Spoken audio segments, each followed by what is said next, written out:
Hey, welcome. It's usually Zack Attack News Live on a Tuesday, but we're actually going to be doing an emergency episode on this Wednesday night, April 3rd, because yesterday nothing came out for me to talk about. Barely anything came out in the news for me to talk about, but they decided to drop heavy hitter after heavy hitter tonight with a bunch of different news things for us to talk about today. So I'm super, super excited to get and break down all these different news topics tonight. As always, if you're in the live chat, in the live chat, tell me how you guys are feeling and try to keep it to the topic at hand, what we're talking about, and anything that's not towards the topic, try to keep it for the Q&A section at the end. If you're watching this afterwards, drop your comments down below and let me know how you feel about each thing, and I'll reply and we'll talk and extend the conversation. So the first thing we have going up is going to be talking about what was in the title, and that is Julia Garner becoming or getting casted as Silver Surfer as a variety. Give me 1 second because this has decided to give me all the issues. Proxy, there we go. As we said, this is coming from comicbook.com. Luckily, a friend of the channel, Kenny Sparks, sent me this article that had the more detail. And of course, comicbook.com would have more details about this. And I have a lot to say about this because there's a whole bunch of mixture of responses to this casting inside of the interwebs right now. But let's get to the brass tacks. Let's get to the reality of it. Marvel's Fantastic Four reboot as Julia Garner as Silver Surfer. Marvel's Fantastic Four reboot has just added another major player. Speaking of that, the cast is stacked for this film. If we get a Doctor Doom casting and it's really, really great, this is going to be one of the best casts for an MCU film in a long time. All the actors that they added are either up and coming or established actors that are really, really great. And Julia Garner is another one. So on Wednesday, reports confirmed that Julia Garner has joined the cast of Marvel Studios' Fantastic Four as Shala Bal, incarnation of Silver Surfer. That is key here with all the people who are getting outraged by stuff. This is a version of the character that is in the comics. Shala Bal, who usually plays regular Silver Surfer, the one that we all know and love, his love interest. But she does become a Silver Surfer, a herald of Galactus as well. Gardner has won 3 Emmy Awards for her work as Ruth Langmore on Ozark. That's where I know her from. She's phenomenal in that show. And I'm going to bring up, as I read through this, I'm going to bring up why I think she's going to be able to play a character like this, as well as a Golden Globe for her portrayal as Anna Delvey in Inventor Anna. Gardner will join a Fantastic Four class that already includes Pedro Pascal, Vanessa Kirby, Ebon Moss-Bachrach. I don't know if I said his name correctly. Joseph Quinn as Human Torch, obviously. Who is Shala Bal? Because even for me, I only know certain things about the character. I'm not super familiar with who she is. But comicbook.com, created by Stan Lee and John Buscema in 1968, Silver Surfer #1. Shala Bal is initially established as the Empress of the planet Zenla, as well as the love interest of Norrin Radd, not the original, but the main Silver Surfer that everyone knows and loves.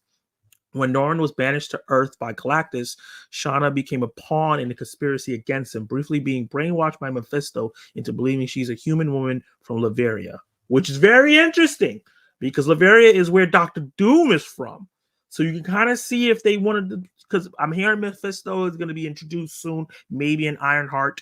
I can see them kind of using some of this as basis for a character to create a very complicated character. Simultaneously, Galactus began to destroy the planet of Zenla, and Norrin gave Shala part of the power cosmic by the end of the story so she could help restore it to its former glory. Shala Bal then continued to operate as a cosmic ruler in the Marvel Universe, occasionally reconnecting with or being saved by Norrin. She did become Silver Surfer in 2000 alternate universe storyline Earth X, when she and Norrin were both given the power cosmic and dubbed the twin heralds of New Galactus, Franklin Richards. Fortunately, Shala Bal was quickly killed in the span of the same issue.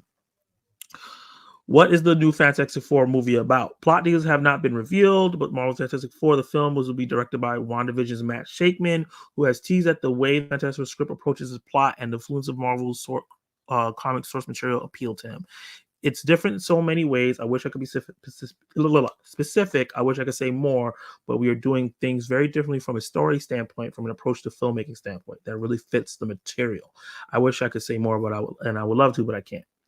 I think it's gonna be like unlike anything you've seen before, and currently unlike anything at Marvel that you've seen before, which is very, very interesting. We have been nonstop working on this film despite the strikes. Yes, we've been working with the effects, with production design, building our world, and that's been incredibly exciting. We know how to do you translate those skills into live action in dynamic ways. So yeah, obviously they're very coy on a lot of the things that's going on in Fantastic Four. But he's promising something very different. And with this giant cast that they've garnered, Julia Garner, I think that they can do a really, really great job creating something that we haven't seen before. I'm really hoping that the Fantastic Four feel like a new stepping stone into a new set of filmmaking for the MCU. So why I think that Julia Garner will be an amazing pick for this. If you've seen her work in Ozark, if you've seen her work as Anna Devley in Inventing Anna Devley, you know that she is such a great actress. She makes you like people who are not good people. Ruth Matt Langmore is not a good person in Ozark. She has some good tendencies, but overall, when you watch that show, she's not a great person. But you love her. At least I did. And I think fans of Ozark love her. She was a fan favorite in that show. And I think even with Anna Delvey, she was not a good person in that show at all.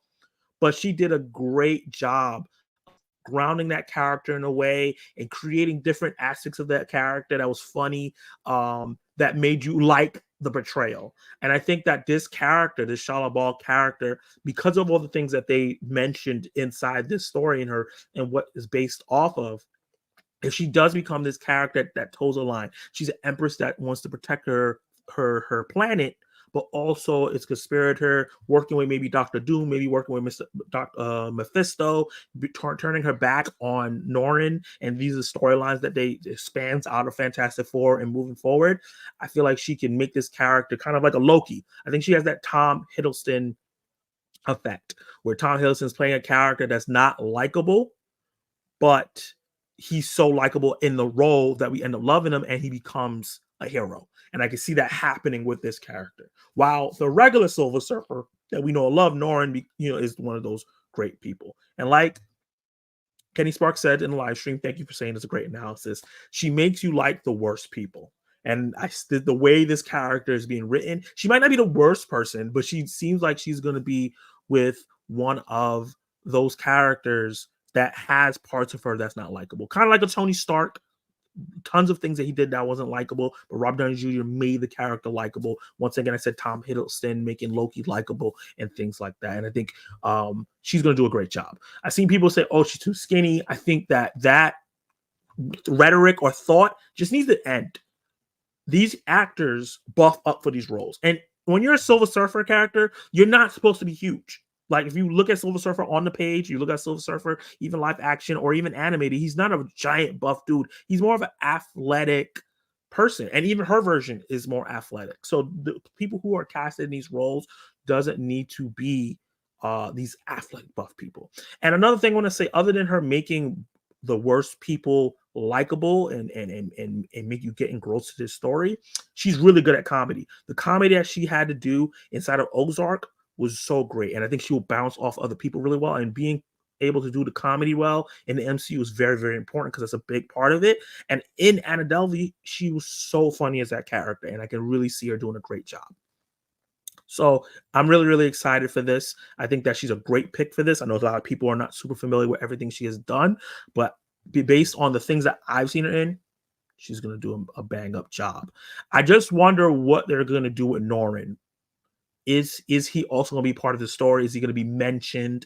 They casted her first, but maybe they already casted Norrin as well, and that hasn't been announced or leaked yet. That's also a thing. There is things saying Javier Bardem may be cast as Galactus. We never know. So drop it down your comments down below and let me know how you feel about this casting based on the information I said. Now, were you confused? Are you still not unsure? Drop all those comments below, let me know, and now let's talk about and join the live chat. Let's see what these guys are saying. From the top, Collective Movie Man, beloved channel member, said, hey Zach, I did not know you were going live tonight. I did not know I was going live tonight. I decided this because I saw all these news articles coming up with all these different things, trailers I wanted to watch, and I was like, let me go, let me just do an emergency episode. I'm not doing nothing tonight anyway. Well, there's stuff I wanted to do, but They can wait. So I'm glad that you guys are able to join. He said, "Yeah, I saw that. It popped up on my YouTube account. I'm glad I'm popping up on your YouTube account, man." Hey, Brandon Davis, welcome to the live stream. How you doing, my guy? Kenny Sparks up in this. You know what I mean? You're my man got my man got the I'm blue. Why you got to come from my blue sweater? It's one of my favorite sweaters, my favorite color. I'm disappointed they went with a girl for the MCU Silver Surfer. Hopefully, Matt Film Show, that you heard everything I just said and I clarified what this is. This is a character that's in the comics and is an important part of aspects of the comics. And they're taking stuff from the looks like the multiverse as well, and the basis of the horror story, and probably gonna combine it in one, which they've been doing forever. The MCU have took so many things from the Ultimate Universe instead of the main universe. So this is something that they've been doing forever. And just because she's going to be in the Fantastic Four movie doesn't mean Norrin Rad won't be in the Fantastic Four movie. Like you said, Julia Garner is a phenomenal actress. She is. She's really, really good. Them thumbnail warriors finna have a field day. You're definitely right. They're going to have a field day with this. They're going to be talking so much crap. They're going to talk about woke and all this other stuff and misusing the word and talking all this bull crap. But you know, on the Zack Attack Nation, the Zack Attack News Live, we clarify all that stuff and get all the bullish out of the way. You're gonna have to kill me, yo, man. When that scene sent chills down my spine, guys, check out Ozark. It's completed. I think it's 4 seasons. She's amazing. If you want to see how amazing she is, appreciate that, Kenny. Yeah, definitely. Everybody liked the stream. I'm not saying this means we're getting Galactus, but it does seem like we're getting Galactus. If they do Silver Surfer without Galactus, what are they doing? Well, what are we doing here? I feel like once they did Eternals, we have to get Galactus because Galactus is a celestial. You know what I mean? He's tied to that. Live twice in a week. We lit. Hey, my boy Clay. Yeah, I don't think this means that Norn won't be in the movie or in the MCU. I agree as well. I do think that the character will definitely be here. I think that they know they have to do this. It's a fan favorite character, and I think it's a character that's so complicated that can kind of take the role of Vision. I feel like Norrin Rad Silver sort of feels kind of like a character like Vision, and not just because of based off looks, just that spot, kind of this metallic looking being that's wise and has these powers that feel like they can't be unbeat, which can cause a problem because you saw how we use Vision. They couldn't really put him in a bunch of things because he solved too many problems, but I feel like he might fit that space, and she might as well. What's up? Oh, this is from John Darius. What's up, man? What's up, Zach? I hope you're doing well. I'm curious to hear your opinion on Silver Surfer. Also, it's true that in the comics, it's always been a female one. I'm unsure since I haven't read F4. No, there's multiple iterations of Silver Surfer. And this is, as I read it during the article, Norman Rad, who's the normal Silver Surfer, this is his love interest. She is empress of a planet, and Galactus was eating part of her planet, and he gave her part of the power cosmic in order for her to protect her planet and restore it. So that's why the character can become a Silver Surfer. There's also an alternate storyline where she does become a Silver Surfer, and there's twin Silver Surfers at the same time. So it looks like that whoever the writer of the Fantastic Four is pulling from that, which I think is cool. Hey, Spoiler Kings, what's up? Yeah, the emergency live, baby. I don't know this actress because I've never seen Ozark, but hopefully she'll do a good job. I agree, man. Female Silver Surfer just proves this F4 starts in a different universe. That's also very true. A lot of people have been saying this way before this was even casted, that this Fantastic Four is going to be in a different universe and they're going to be pulled in 2 hours because of the multiverse. I happen to like this sweatshirt. Thank you, man. Appreciate it. I got a lot of compliments. Got the little blue bracelet on the match. Got the watch. You know what I mean? I'm out here styling. The Lawrence Report, what's up, man? He said, woke YouTubers about to go crazy indeed. Oh, boy.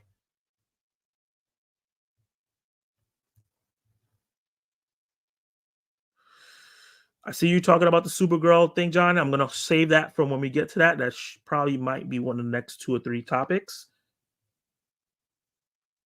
Galactus is coming for sure, definitely. Oh, hey, Collective Movement, you've been a channel member for 1 month. I appreciate you being a channel member and everyone that's in the chat right now being a channel member. You guys are awesome for that support.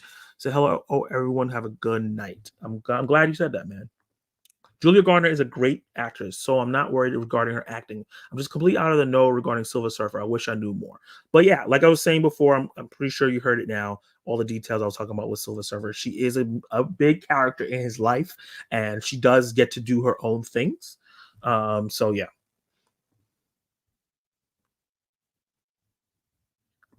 He said, make Silver Surfer a girl, make the misogynist mad. But the thing is, they don't have to make Silver Surfer a girl. She's already there's a character in the comics that's Silver Surfer. It's not like they're changing anything.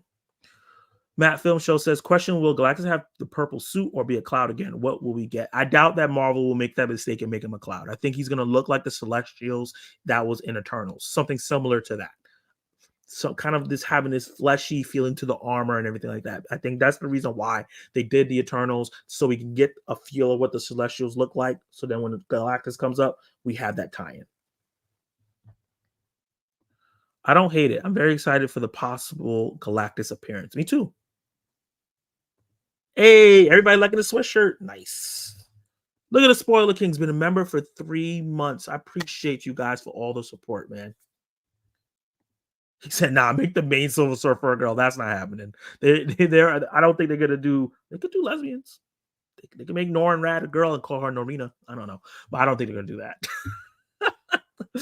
Let me end the poll that I had up here. And poll. And I just wanted to check in with you guys with the poll. And I'm going to start a new one. Excited for Julia Gardner to join the MCU. Yes. No. Maybe.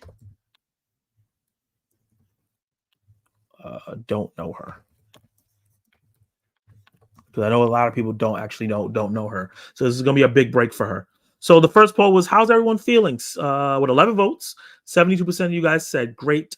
18% said things are looking up. I thought I was supposed to put good, but you put goose. 9% said goose, and 0% said could be better. So most of you guys are feeling really good, and I'm happy to hear that. New poll up right now. Let's go to the next topic. More Marvel news. And that's because this is what happens when you do impromptu things. Yeah, set photos for Daredevil Born Again has been shown. This is from Variety. I think, was this exclusive? I don't think this is exclusive. But yeah, Punisher is back. John Bartholomew enters the MCU as a bloody Frank Castle in a new Daredevil Born Again set photos. As you can see, John Bartholomew, who I think is a very underrated actor, back in his suit that looks like it's from the original Punisher. I don't think it looks very different, which is great. So John Bartholomew is back playing Frank Castle, which we kind of known. It's been hinted. He's been asked in interviews about if he was going to be in the thing, and he said you have to see. It just made sense when they said they were rebooting Born Again and bringing back Foggy and Catherine and all those different things. So Karen. Frank Castle on the set of Daredevil Born Again, new set photos from which have the character paired up with Charlie Cox Hero and soaked in blood. The Disney Plus series is now filming in New York City. Bartholomew debuted as Frank Castle in the Netflix The Punisher series, which aired for 2 seasons and 26 episodes between 2017 and 2019. Look at that. 26 episodes for 2 seasons. Daredevil Born Again is bringing back a handful of actors from the Netflix Marvel series. Charlie Cox and Bartholomew, obviously, but also set to appear as Deborah Ann Wool as Karen Page. Love her. Eldon Henson as Franklin Foggy Nelson. Love him. Wilson Bethel as Poindexter Bullseye. That's exciting. And Vincent D'Onofrio as Kingpin, obviously. The show officially brings all these characters into proper Marvel Cinematic Universe. Bartholomew hasn't played the Punisher since Netflix series was canceled in 2019. A gritty, beloved character from the Marvel Comics, the Punisher is a decorated U.S. soldier who returns from combat only for his family to be brutally murdered. And he sets out on a quest for revenge. How his character factors into Daredevil Born Again plot remains to be seen. We'll find out how that goes and how Daredevil deals with him, bloodying people up. But it says Daredevil has been through a bit of a development, had different head writers, had to be pushed because of strike. And then Dario Scarpani, who wrote and executive produced The Punisher, is coming on here. So it makes sense if he did The Punisher and he decided he wanted to bring in the guy that he directed for 2 seasons. If he's going to be doing the same thing in the universe, let's get John Bernthal back in here. And it's a fan favorite. It just makes sense. And then we still have people who are going to be, who directed and produced Moon Knight and Loki, going to be directing certain episodes. And some of the episodes for Moon Knight was directed really well. Obviously, a lot of the episodes of Loki has been directed well, especially in season 2. So that's exciting to see what we get in terms of an action standpoint. But yeah, these are some of the set photos. Punisher maybe got certain upgrades to his belt and stuff like that. It's a little blurry. Daredevil's suit looks amazing, I gotta say. He looks great, man. It's bloody. It looks gritty. And I'm ready to see. This is funny because it's cold as hell. To see what they have. John Bernthal, man, I'm very, very excited for him to return as Punisher, and I also think that him returning as Punisher means that maybe all the Netflix people are coming back. So I want Jessica Jones back, I want Luke Cage back, and I actually want the 2 Iron Fists back. I think that the guy who played Iron Fist got a lot of slack, and I don't think he deserved it, because when you go look back on what the guy who played Iron Fist said in terms of how things went about, they casted him and then they kind of threw him in there without any what's it called, any training to do the martial arts, to really read the script. So he went in there pretty unprepared. I think that Marvel would give him the time to actually do things that's dope. So bring everybody back. You know what I'm saying? It's not like he was a bad actor. Jessica Henwick, who I'm really a big fan of, I'm excited for her to come back too. But John Bernthal is probably one of the best people that we've had in here. I think that there's so much more you can do with the character of Punisher and seeing how he evolves and changes. There's so much story to do. So I'm definitely excited for this to be kind of like a jumping off point. And then we're also rumored to be getting like Midnight Suns, which is like the ground level supernatural team. Punisher definitely could be in there. Daredevil could be involved. You know, obviously Doctor Strange is the one that leads it. So I'm excited to see him being like doing teamwork with more of the greater MCU and how they deal with that. So if you're watching this afterwards, drop in the comments down below how you feel about John Bernthal's set photos, him coming back in Daredevil Born Again. What are your predictions for his storylines? Because Daredevil Born Again is a very interesting storyline, but they kind of did it in Daredevil original first 3 seasons. So I'm wondering if they're going to do like remake it again, or that's just a play on the words. So drop all the comments down below. Let me know. Let me see what the live chat has to say.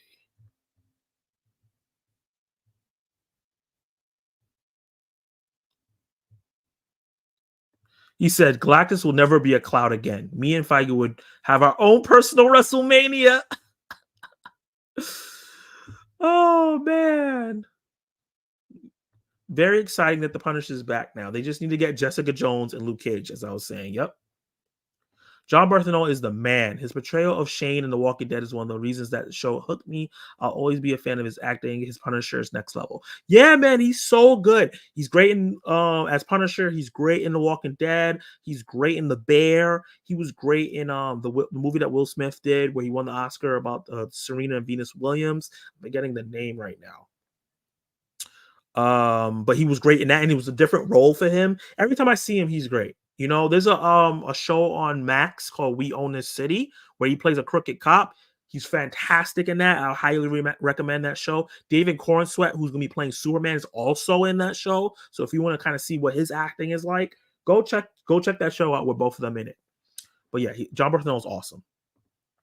He plays Shane so well. I couldn't stand him. Can't wait to see this new Punisher. Yeah, me too.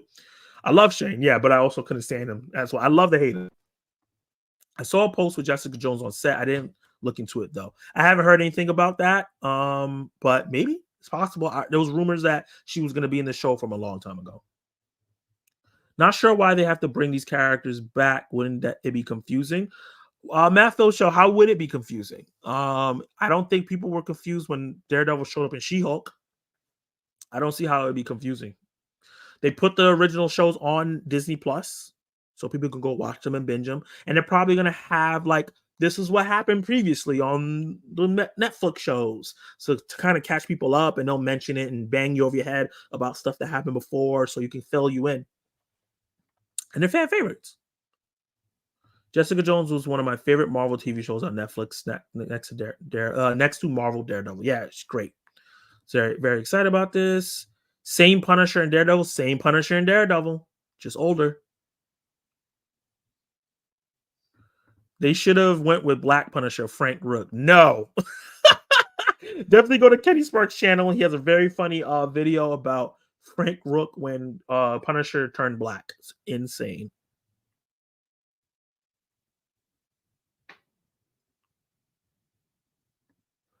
Okay. All right. King Park. Yeah, John Roth is an excellent actor. King Richard. Yeah, he was great in that. Also liked it when Ben Affleck and The Accountant. Yes, he was great. And I love that movie. I can't wait. They're making a sequel to that. Hopefully he's in that too. John Bernthal is great in The Bear. Yeah, he really is great in The Bear. I thought that was Deadpool pick. It's very blurry. Yeah, I could see that, but it's not Deadpool. It's Daredevil, the better character. Yeah. Let me end this poll that I put up here if I can see it. So end poll. Excited for Julia Garner to join the MCU. Most people said they don't know her. 27% said yes, 18% said maybe, and 9% said no. So it's a mixed response here. A lot of people who haven't seen Invented Anna and Ozark, but so this will be her big break, I think. Excited for the return of Punisher. Yes, no. Has to see the show. So that's a new poll up there. Let's move on to the next topic. We have a lot to talk about, so I don't want to spend too much time on one little thing. And a lot of stuff that I'm excited to talk about. This next thing is going to be some DC news. And this is coming from Variety. We've been talking about Supergirl Woman of Tomorrow for a lot when they announced it, and then Millie Alcott got cast as the actress after a bunch of different actresses was fighting for it. We already knew who the writer is, but now we have a director, and that's Craig Gillespie. Hopefully I'm saying his name right. I think I'm saying Gillespie right. I think it is. I, Tanya, director, is in talks to direct the upcoming Supergirl film at Warner Brothers and DC Studios. So this is not 100% concrete, but he's in the talks of doing it. So the film title Supergirl Woman Tomorrow is based on a DC Comics run of the same name by Tom King and Baluk Helvey. It's set to shoot later this year after James Gunn Superman wraps filming. House of the Dragon breakout Millie Alcock will star in the role. Alcock won the role after an extensive casting process during which Gunn and co-CEO Peter Safran flew multiple actors, including Meg Donnelly, to Atlanta for on-screen auditions. They probably had to audition with David Cornsweet, most likely. Millie was the first person I brought up to Peter Safran, and yeah, this is the stuff we heard about. This is the first person he thought about, and she's the one to get it. He said Gunn previously teased that the new take on the superhero will be much more hardcore than the previous versions. Obviously, we've gotten the movie back in the 90s, I think that movie, or even before that. I think that Supergirl movie came out very fluffy and everything like that, very similar to Christopher Reeves. And then we got the Supergirl show, which is a little bit more, it was a fluffy version of Supergirl as well. Supergirl is known in the comics to be a little bit more gritty and hardcore than Clark Kent Superman is. So that makes sense. And this particular comic, which I need to go buy, is known to be a little bit more like that. In this new iteration, Supergirl travels across the galaxy to celebrate her 21st birthday with Krypto the Superdog. Along the way, she meets a young woman named Ruthie and winds up on a murderous quest for revenge. Murderous! Because that is a big difference between Clark Kent and Kara Zor-El. Clark will not kill because of his growing up on Earth and everything he was taught by his parents. Supergirl, she's Kryptonian. They have no problems killing. She was there as like most for her teen years. She's going to be 21, so that's not out of her. So I like that. We there's always been like, why do we need a Supergirl and Superman? Supergirl is very different from Superman. And I like the idea of Krypto being specifically with her. Gillespie directing and credits include Cruella, The Finest Hours, Lars and the Real Girl, Dumb Money he did last year. obviously they also did I, Tanya. So this is not my first pick for the casting or the directing for this film. I just realized this is not zoomed in all the way. So I apologize about that. This is not my first pick for to do Supergirl. I thought they were going to go with a female director, yada yada yada, but they do have a female writer. But looking at this director's um, catalog, I think he's perfect. Cruella did a lot of great world building in that film. Obviously, he was able to handle a very committed and amazing actress in Emma Stone. Lars and the Real Girl is a very surreal, funny movie. And I think that the fact that he's able to do and play on those topics will apply to some of the social commentary that is in Supergirl, Woman of Tomorrow. I, Tanya is a great movie where he draws an amazing performance. Maybe Margot Robbie's best performance that she's had out of a female actress. It just shows that he knows how to direct female actresses, and I never heard anything bad about him. And Dumb Money is a great movie because it's a movie about a very concerning, hard time, and it touches on those topics, but he finds the humor in it. And I think that's going to be perfect because obviously DCU, I don't want to say it's going to be similar to the MCU, but I feel like James Gunn is going to have it where there are going to be more levity in the film than the DCEU was doing. And I think that he showed that he has a hand in doing comedy with Dumb Money and Lars and the Real Girl. And in Cruella. Cruella had funny moments as well. But the fact that you could see him doing world building Cruella, really directing a woman and that rage that she had in I, Tanya, and the story of Woman Tomorrow is about Supergirl going on a revenge spree. And it's going to be like a stargazing thing. That's the real aspect that he had from Lars and the Real Girl. So I can see why he got the job. And I think a combination of that, of a director that is like a veteran. He's been in a bunch of things, did Finest Hours, pairing with a writer who hasn't really wrote a big film. Her biggest writing credit is Vampire Diaries on a TV show, but she might have great ideas and he will be able to bring those to life. And I think that's a great pairing. Either you get an amateur director and a very talented writer, or you get a very talented director and an amateur writer. And you don't want to do, you can do talented writer and talented director, but I think that if you're going to have an amateur, you need to only have one in one spot. And I think James Gunn did a great pairing here. So, guys, let me know how you guys feel about this in the comments below. If you're watching this afterwards about this director directing Supergirl Woman of Tomorrow, do you think his credits give him like a leeway in making this a fantastic movie? Did you want a female director? A lot of people were saying Greta Gerwig could have did it. I think she could have did a good job, but she's busy with her Netflix movies that she's making. Or did you think about somebody completely different? Drop all those comments down below and let me know. And I'm going to check out what the live stream has to say about this.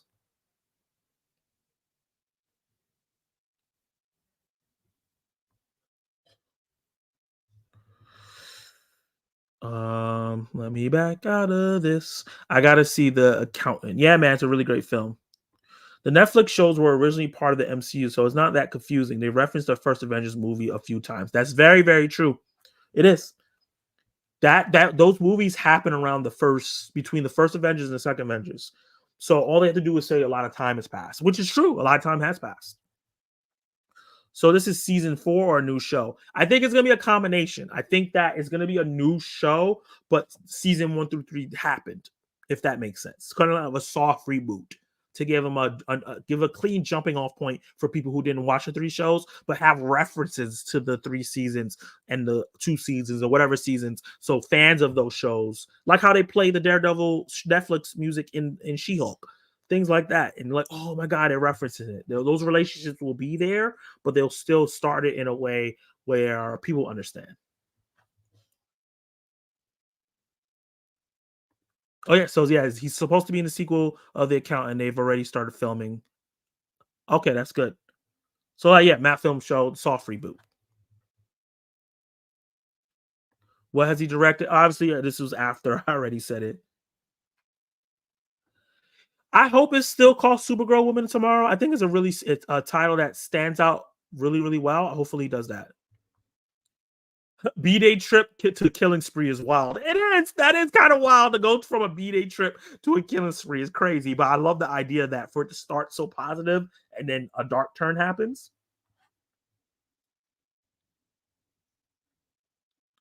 We're to be talking about a Supergirl movie and haven't got the Superman movie yet. Well, he has things rolling. He has a slate. He got to get everything down pack already. He's already had chemistry tests and all that stuff. And I think that he said that he won't greenlit stuff unless he really feels strong about the script. So I think the script here is strong. I wanted Rose Glass, but this dude has a track record of making well-received female-led films. Yeah, Rose Glass really great, and hopefully she gets an opportunity to direct a big-budget film. I think that she does a really great job of directing women, so that would have been cool. But yeah, he does have a real track record of directing women, and that's really important because this movie is compiled. You know, if they do the Rue character, she's going to be a woman as well. I think it could be a good job. I think I'm very confident in this choice.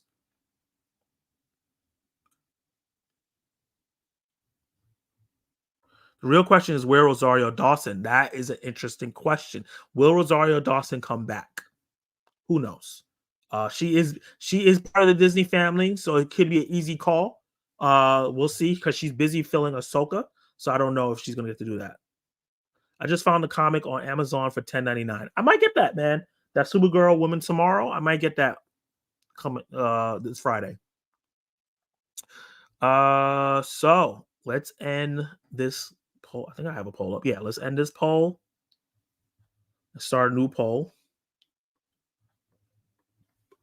Like the Supergirl girl director. Yes, no. Have to see trailer. Terrible choice. Start poll. Okay, so last poll was excited for the return of the Punisher. 75% said yes, 12% said no. Another 12% has to see the show. So there's some people, small percentage, but some people that don't like it. I have read Woman of Tomorrow, but I need to. Oh, I have Supergirl Woman of Tomorrow, but I have to read it. There's a couple people who are reading it now and like this is fantastic. So we'll see what happens, man. I'm really excited to get some really positive news for the DC universe. And speaking of positive news for universe, this next story is going to be talking about Disney declaring in a proxy fight as Nelson Peltz fails to win board seat. This is not a topic that I particularly usually cover, but this is something that I wanted to cover importantly because this guy right here and how he pissed me off last week. So in a win for Walt Disney Co. and CEO Bob Iger, Disney says that all of its director nominees have been collected by shareholders, rebuffing the activist investor Nelson Peltz, who had been running a high-profile campaign to put himself and former Disney CFO Jay Russo on the company's board. Disney announced preliminary results. Is this zoomed in all the way so you guys can see? No. Okay. I want you guys to be able to read along. Peltz trained partners have been seeking to oust Disney directors Marina Elena Lagamazzino and Michael Froman, replacing them with Peltz and former Disney CFO Jay Russo. Source says that Iger secured 94% of the vote for his board seat. Lagamazzino beat Peltz by a margin of 2-1, and Russo lost the vote to 5-1. So they were not trying to have him at all. This was really public because Disney has one of the most shareholders out of like a lot of companies. And in comments after voting was closed, Iger said that he wanted to take a moment to thank our shareholders for the trust and confidence in Disney board and management and ambitious strategy we're implementing across the business to build towards the future. Now that this distracting proxy process is behind us, we're here to focus 100% of our attention on the most important priorities, growth and value creation for our shareholders. Peltz launched an activist campaign in January, nominating himself. And the main thing I wanted to talk about, because all this other stuff is not really that interesting, is last week, I think it was, Peltz went on to told the Financial Times that he had some issues with Disney content, telling publication, why do we have to have a Marvel movie that's all women? Not that I have anything against women. Anytime you say stuff like that, but why do I have to do that. Why can't I have Marvels that are both? Why do I need an all black cast? What is the and I love how he didn't say, oh, I did nothing to have against black people. He didn't say that. He was just like, why do I have an all black cast?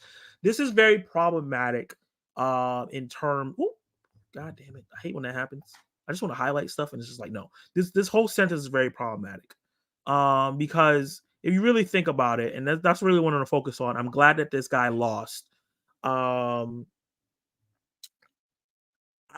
don't like those comments because first of all, Captain Marvel is a $1 billion film, right?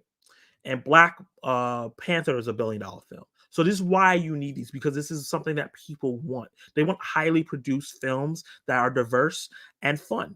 And Black Panther is fun. I know Captain Marvel is divisive, but divisive, but I think it was fun. A lot of people went to rewatch that film. You can't go watch, not like a billion people didn't go watch the movie. A bunch of people went to watch that movie a bunch of times. And the whole argument between, oh, it was before Endgame, Ant-Man and the Wasp was before Endgame and only made 600 million. So the movie was liked. And there's just not a lot of people on the internet that do like it.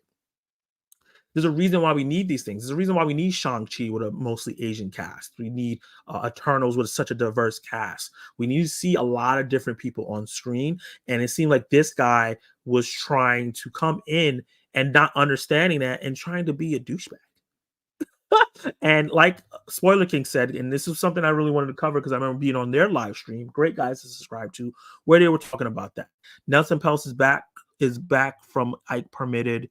F that racist piece of shit. Disney and Iger got issues for sure, but they are way better than the other options. Yeah, I'll deal with them. The way they're doing inclusion in a lot of stuff, not the best way they could do it, but it's better than what it seems like he wants to do. You know what I'm saying? There's 30 something Marvel movies, and so many of them are led by white people, and for him to come out and say, white men specifically, and for him to come out and say, why do I need a cast with all women, when that's not even true. The Marvels wasn't all women. There were male characters in that film, and they were protagonists as well. I do think that they probably could have had a maybe Blue Marvel in, so he could have been a more stronger character, and that could have helped, but that didn't happen. And then Black Panther also had other characters of color, of other different colors and races in that film, but it was set in Africa, so it makes sense for the cast to be so black.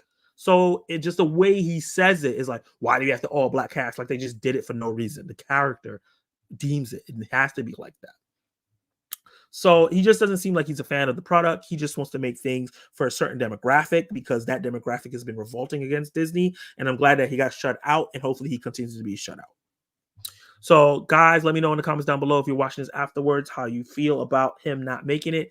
Do you care or not at all? You just want the good Disney product, or if you felt the same way as him, if you feel like you one of those people that use woke wrong and feel like he was right about having all black cast and all women cast. Drop all those comments down below and let me know. And let me see what the live chat has to say. Hey, viewer Jew, what's up? Thank you for welcome to the live stream. How are you doing, my friend? As Matt Film Show said, big dub for Disney, definitely. Nelson, I already read this. Oh, Sully, thank you for the donation. I appreciate you all, as always. Appreciate you so much. Happy stream night, Zach. Keep killing it. I appreciate that, man. You had a great stream earlier. I was watching you while I was at work and jumping in between patients. I just found out who Back Pelt said, who cares about Rhodey just because any other black man? No one will tell the difference. Ike and Peltz can suck it. Yeah, man. Get these guys out of here. Who cares about Rhodey? I care about Rhodey. Give me that War Machine movie. One of the best actors on the planet or ever. How dare you disrespect that? Ant-Man and the Wasp may be the worst MCU one. Still haven't seen Love and Thunder, though. Ant-Man and the Wasp, the worst? Yeah, it's the most forgettable one. I've never seen an all-woman or black Marvel movie, so I don't know what he's talking about. Oh, thanks, Pop. First of all, welcome beloved channel member, Popping the Popcorn. Thank you for that. I appreciate that. It's my favorite color, so I'm glad it looks good on me.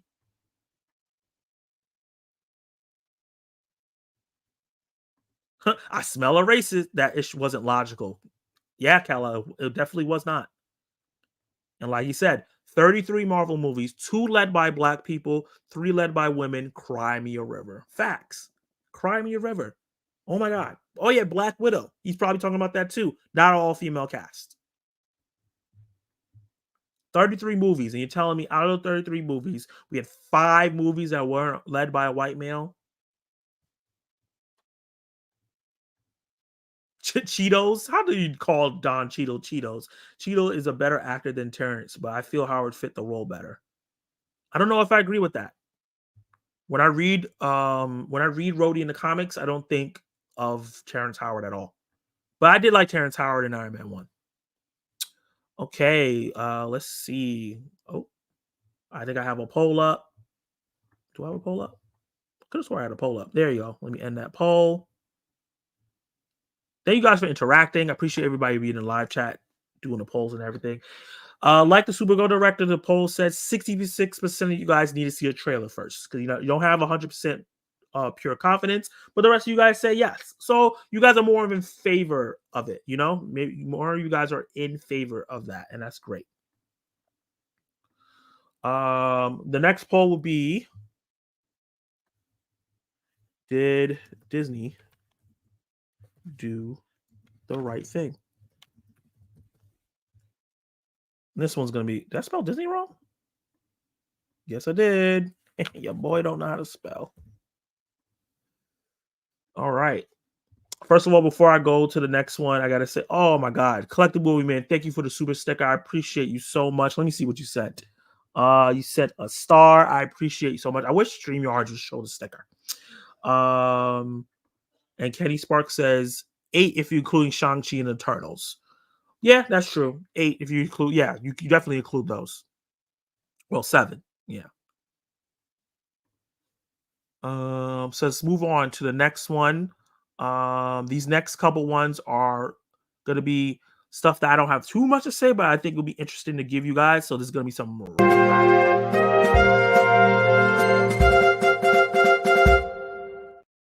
So this is gonna be rapid fire news. This one is gonna be coming from Variety. Delroy Lindo joins Michael B. Jordan in Ryan Coogler's untitled supernatural thriller. This is coming from Hollywood Reporter.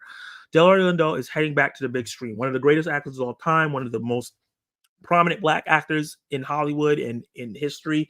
The actor who in recent years has starred in Hulu's stupid ad Unprisoned, which I heard was a good show. I haven't got to check it out yet. Let me know if you guys seen Unprisoned and if it was worth the watch. And he appeared in Netflix The Harder They Fall. He was great in Harder They Fall. Has closed the deal to join Michael B. Jordan in an untitled supernatural horror thriller that's being directed by Ryan Coogler for Warner Brothers. Warner Brothers is starting to get back on the playing field. This year they have Doom Part 2, which was a great opening. Then Godzilla X Kong is the biggest opening of the year. And then Barbie did really great last year. Wonka did really great last year. So they're starting to get a roll going. Little is known about the project, and what is known has yet to be confirmed by either studio or Coogler. Insiders said the feature is set in the Jim Crow era South and possibly involves both vampires and Southern supernatural traditions. Jordan may be playing dual roles at twin brothers. Lindo part is being kept in a coffin, but one source describes it as having a musical element to it. The feature is gearing up for a shoot later this year, this spring in New Orleans, and recently cast Jack O'Connell as a villain. Coogler wrote the script and is also producing via its production company, Proximity Media. Zinzi Coogler and Seth Ohana are also producing. The project, which Hollywood Reporter first revealed in January, was a subject of a heated bidding war in winter, with Warner Brothers coming out on top thanks to a unique deal that will see some of the movie's rights reverting to the filmmakers over the course of several decades. The studio has set the movie to come out next year in March, and will also play at IMAX. That's going to be very, very interesting. So if you don't know anything about Lindo is a veteran actor who received considerable acclaim for his commanding performance in 2019's The Five Bloods, Spike Lee war drama, which I still need to see. That was one of Chadwick Boseman's last roles that came out.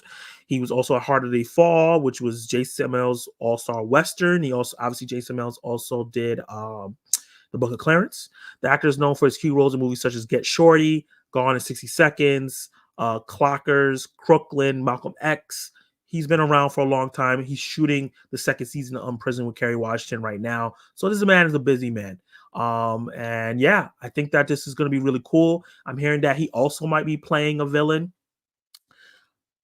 Even though this sounds really, really interesting, one thing I gotta say about this particular movie is one negative caveat, real quick. I'm not super hyped the fact that this is going to be a film that's set in the Jim Crow South. I really wish if we did a supernatural movie set with black people, if we can have it stray away from race, slavery, Jim Crow, segregation, and just get a movie where black people are supernatural. It feels like every single black movie has to be about black trauma, black issues, and things like that. I would like a movie like I just watched a movie that I'm going to be talking about a little later called Snack Shack, where it was just about these two kids in their summer and the struggles that they had. I would love a black movie like that without being about like race. So I wish this was a vampire movie and not about that. But it is progress that we are going to get something like this, even though it's still going to be something in the Jim Crow laws and being in that thing. The fact that we're going to be getting a black vampire movie is exciting, and the fact that we haven't had one since I think the Eddie Murphy movie, which was like in what the late 80s, 90s. That's a long time ago. I can't remember another one that will be highly produced. I trust Ryan Coogler. I think he has a fantastic track record. Michael B. Jordan has a great track record as producing and pulling out great emotions when he needs to. And getting someone like a veteran like that to maybe even play a villain, and instead that there's a musical element is in New Orleans. When you have those elements there, I can picture what kind of thing that he's going to be doing, especially if it's going to be supernatural. So I'm excited. I think I'm really excited for the film, despite the fact that it's kind of in a realm that I didn't want. But I'm excited for this. So if you're watching this afterwards, let me know in the comments below how you feel about this, and I'm going to check out the live chat and see what you guys got to say. What did Disney do? I was waiting. I was making a PB&J. I'm not sure. Might have to watch that on replay, Clay. I can't be the only one who thought Disney was Disney when they were a kid. The Disney looks like a G. That's the first time I ever heard about that, Kenny. Yeah, he said you might be the only one, Kenny. I never hear that. Me neither.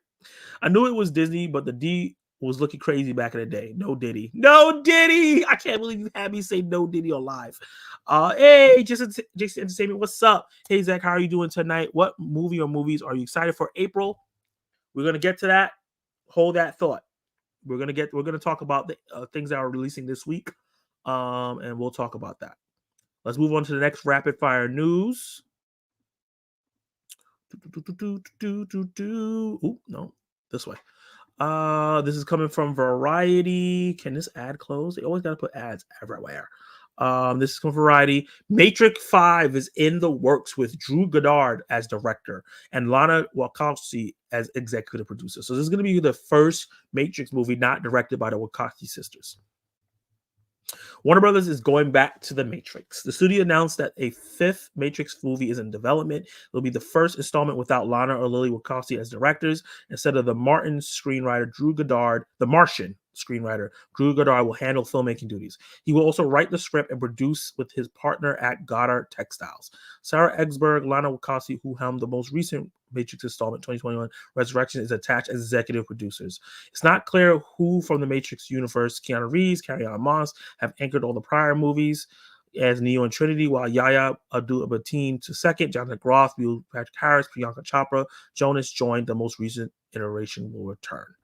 So obviously we don't really have plot details or anything like this, but they say Drew came to Warner Brothers with a new idea that we will. So he pitched this idea to Warner Brothers, and they were like, "This is so great, let's make this movie." They weren't even planning on doing it, but he came with the idea, and that's really great.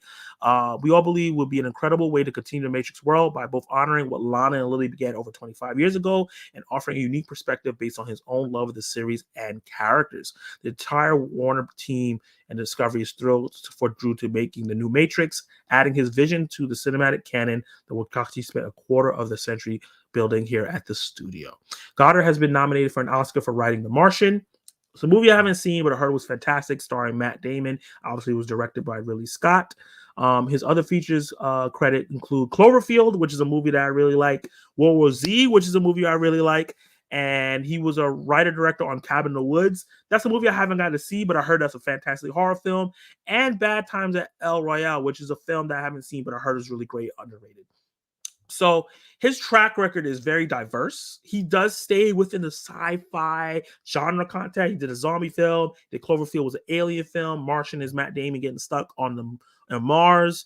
Cabin in the Woods is a horror film with some trippy elements. And Bad Times at El Royale is probably his most grounded regular film, but I heard there's some psychedelic elements to that film as well. So that's gonna be really interesting. I can see him using different aspects from each of these for the Matrix film, because The Martian really is do well with character development. Cloverfield is great at creating atmosphere and environmental storytelling. World War Z is great with action, so he should be really good at doing the action in the film. Cabin in the Woods is just really good at horror. There can be horror elements added to the Matrix. And Bad Times at El Royale is kind of this trippy, weird film. So he can add a new, fresh take onto the franchise, and I think that would be really, really dope.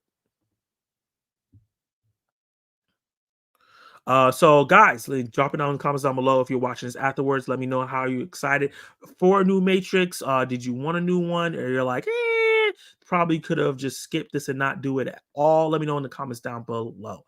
Let me end the current poll, and I'm going to make a new poll for you guys. So the poll that I had up is ending. This was, did Disney do the right thing? 80% said yes, 20% said no. So we got some people that wanted this guy to be on there. The next one's going to be, are you excited for Matrix 5? Yes, no, see trailer, kill the franchise. Start poll. Let's see what the live stream has to say. I got home from Monkey Man not too long ago. Be very excited. Oh, man, I'm seeing it Friday. I'm excited. Zach, are you going to be talking about what comes out this week on physical media? Yes, I am. During Attack of the Box Office. Stay tuned. I want them to stop making Matrix content. That horse has been long dead. I understand that. I already know what you're going to vote. Wasn't the fourth one bad? But the fourth one was by different creatives. So we have a new creative coming in, writing and directing. Just because the fourth one was bad doesn't mean the fifth one can't be bad. I've only seen the first Matrix. I've never seen any of the Matrix. After I finish the Lord of the Rings Hobbit franchise, reviewing them and doing throwback reviews for them, I know it's taking longer than I expected. I'm going to do Matrix. Stop with the Matrix movies. Hey, Obi-Thor Alliance, welcome to the live stream, man. He said, hi, Zach. Hope you're having an excellent week. Thank you. I hope you're having an excellent week as well. What's your next video? I feel like I haven't seen a video since your controversial, overrated franchises. Wait a minute. No work tomorrow? Yeah, I have work tomorrow. I'm seeing it Friday. Okay, let's move on to the next segment. This is going to be this.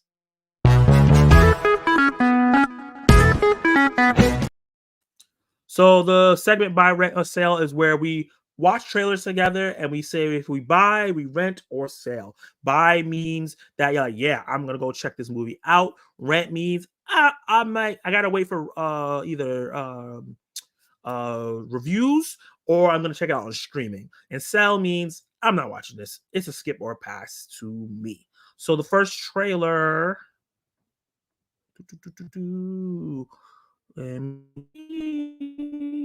Where are that? The first trailer is going to be Turtles All the Way Down.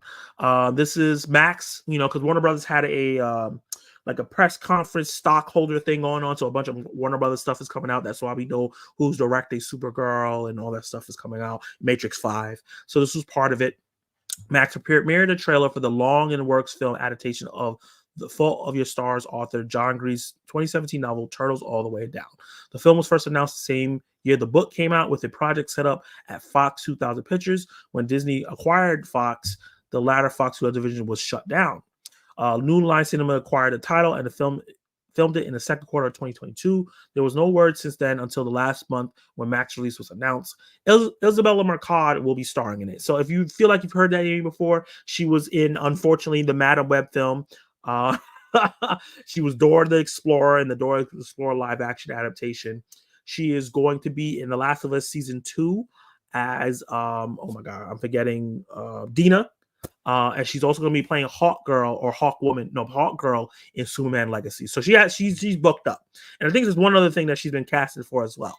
So this is something that she did before. She did all those roles, but she's going to be playing Aza Holmes, a teenager who struggles with anxiety, invasive thoughts, and obsessive compulsive disorder while trying to live up to everyone's expectations for her to be a good daughter, friend, and student.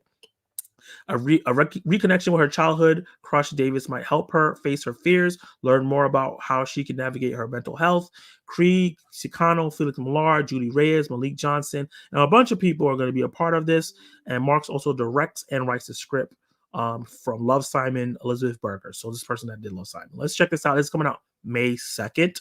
It seems like a story that I might like. So it's going to be my trailer reaction to Turtles all the way. It's on Max, though. It doesn't seem very cinematic, but it looks cute.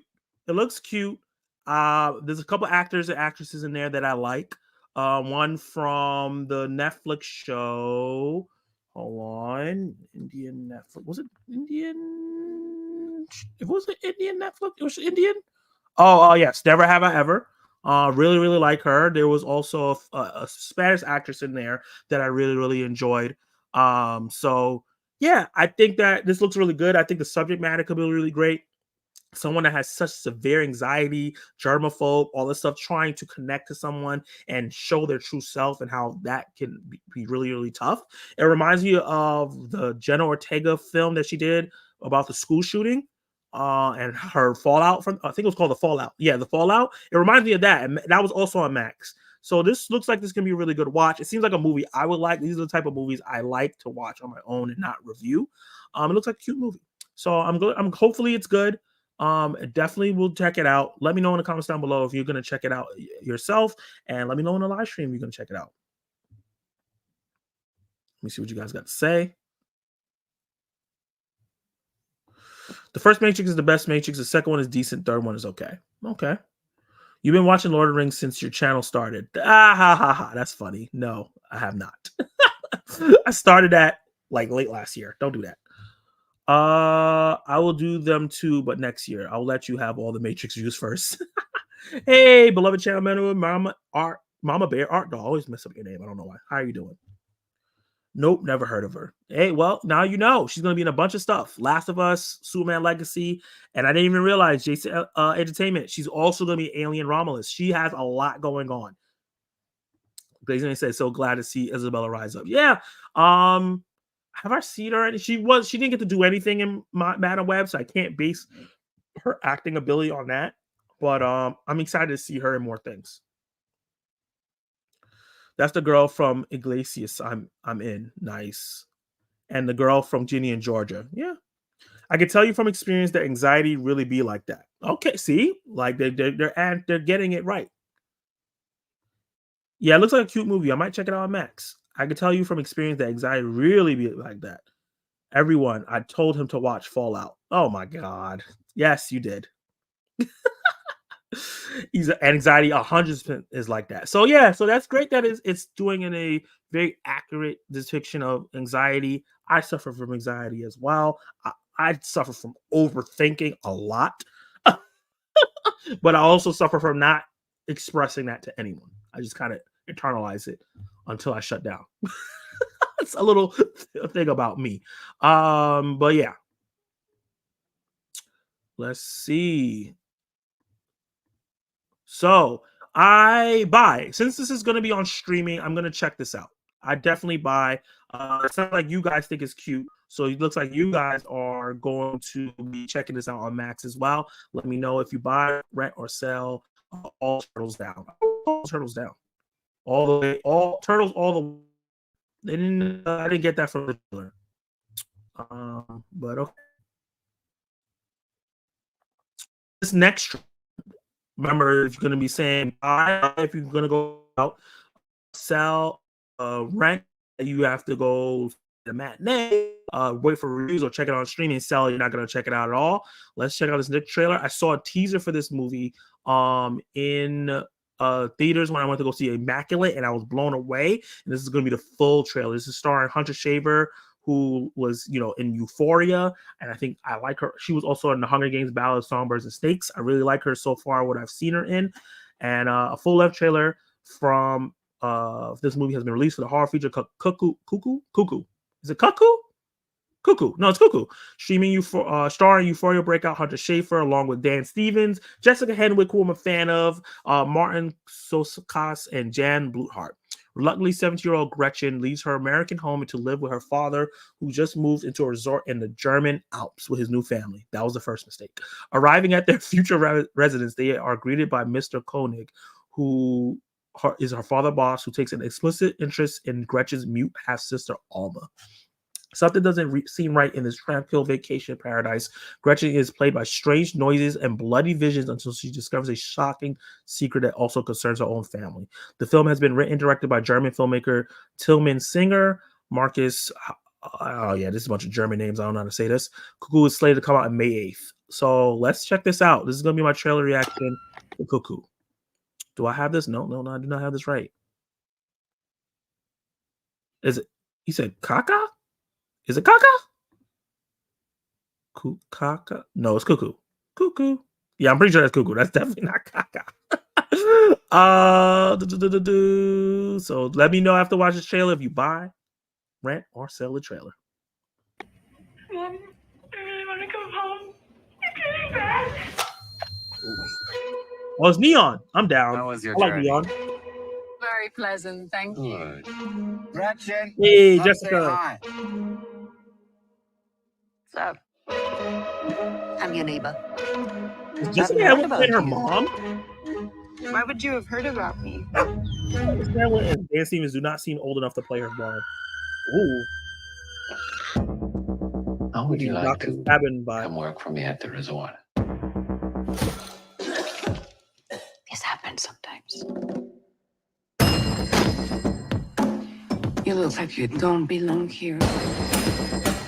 Why is there nobody working the reception after 10? I want you to lock the doors and wait for me. I will come pick you up right now. Oh boy, here we go. What the hell? The person's running. Oh! Oh, what the heck? If I were you,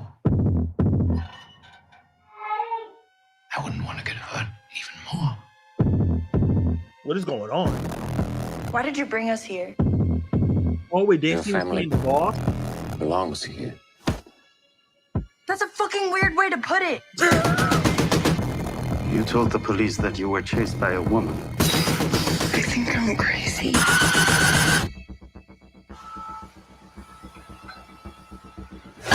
Oh, what the heck?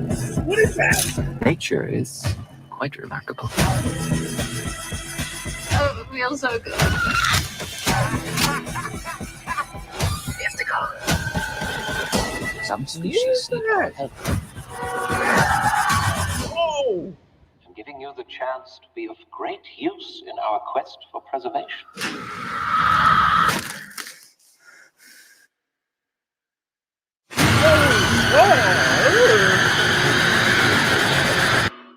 Consider yourself lucky. Cuckoo. Bye. Bye. Can I get tickets for it now? It looks insane. I am down. Looks fun. Looks weird. Looks scary. I like it. I'm buying it. I'm down. I'm checking this out in May. These are one of my May buys. May 8th. My birthday month. It looks really, really exciting. Let me know in the comments down below if you are definitely going to be checking out Cuckoo in theaters. Are you a fan of Hunter Schafer? Are you a fan of these weird horror movies like that? This looks really, really interesting. And what do you expect from the film? Let me know out of 10 how excited you are. Let me see what the live chat has to say.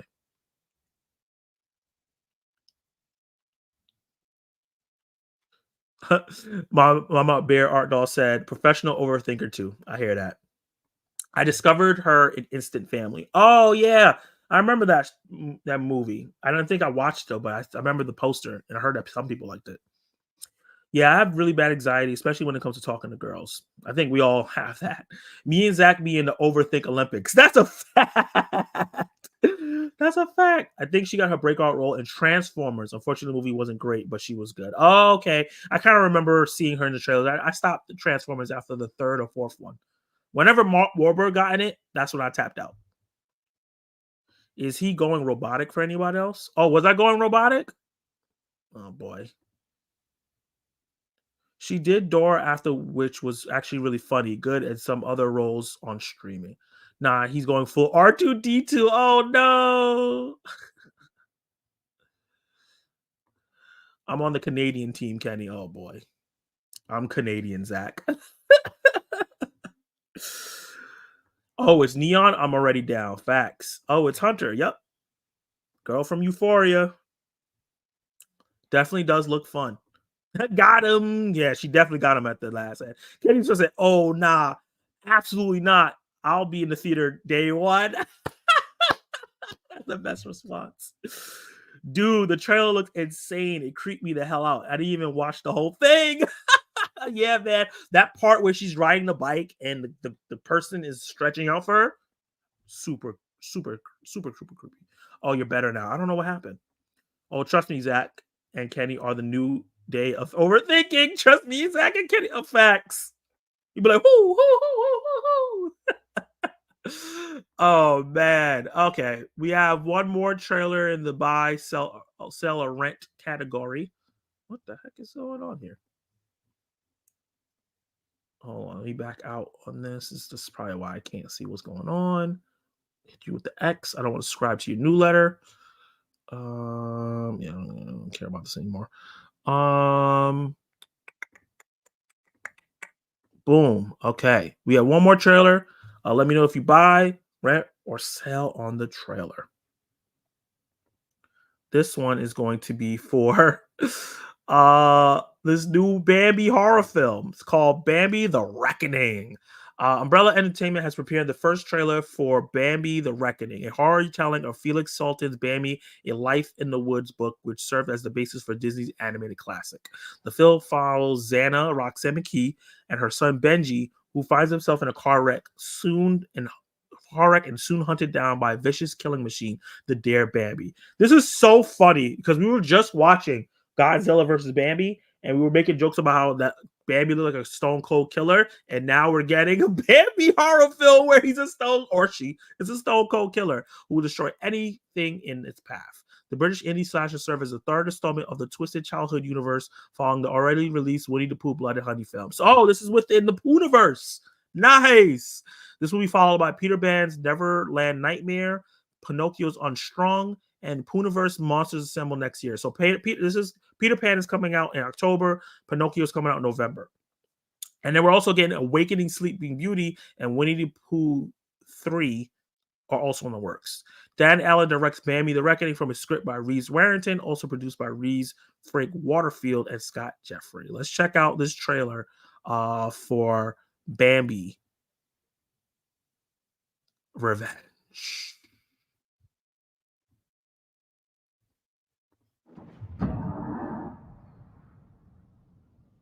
Well, this already looks like it has better filmmaking than Winnie the Pooh Blood and Honey, because that movie was a trip.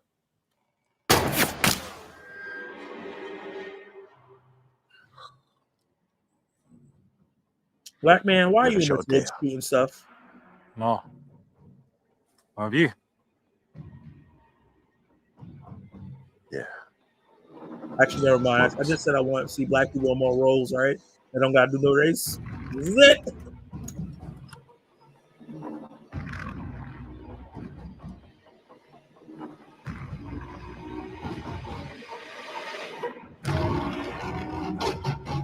Wait, what?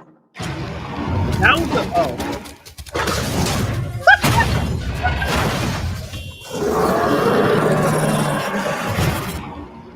What was that? Sorry, I take back everything I just said in the beginning about the filmmaking. That looked awful. Oh God. The VFX on that looked atrocious. I'm gonna watch it though because it looks so silly. That was one of the worst teaser trailers I've ever seen in my life. They focus on those people for what? But I'm all down for the Pooniverse after watching Winnie the Pooh Blood and Honey 1. I need to see second one. I don't know when I'm going to get to check it out. I'm checking it out. July 4th, like Dave Show said. Let me know in the comments down below if you're going to check out this movie based on that weird short teaser. Are you ready to see Bambi go on a killing spree of epic proportions? Let me know. Let me see what the live chat has to say.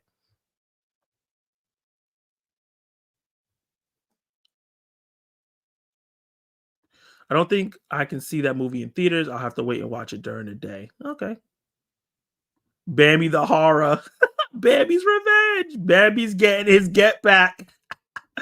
No, do not destroy my classic Disney movies that I love. Wait, they better not destroy the Thumper. Hey, man. Can't hold on to those anymore. I'm down for Bambi horror. Pooniverse sounds like an X-rated cinematic universe.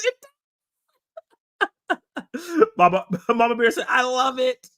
I love cheesy horror movies. This definitely looks like a cheesy horror movie. Have you seen Winnie the Pooh Blood and Honey 1 and 2? Bambi effects look good for that money. You know what? You're right.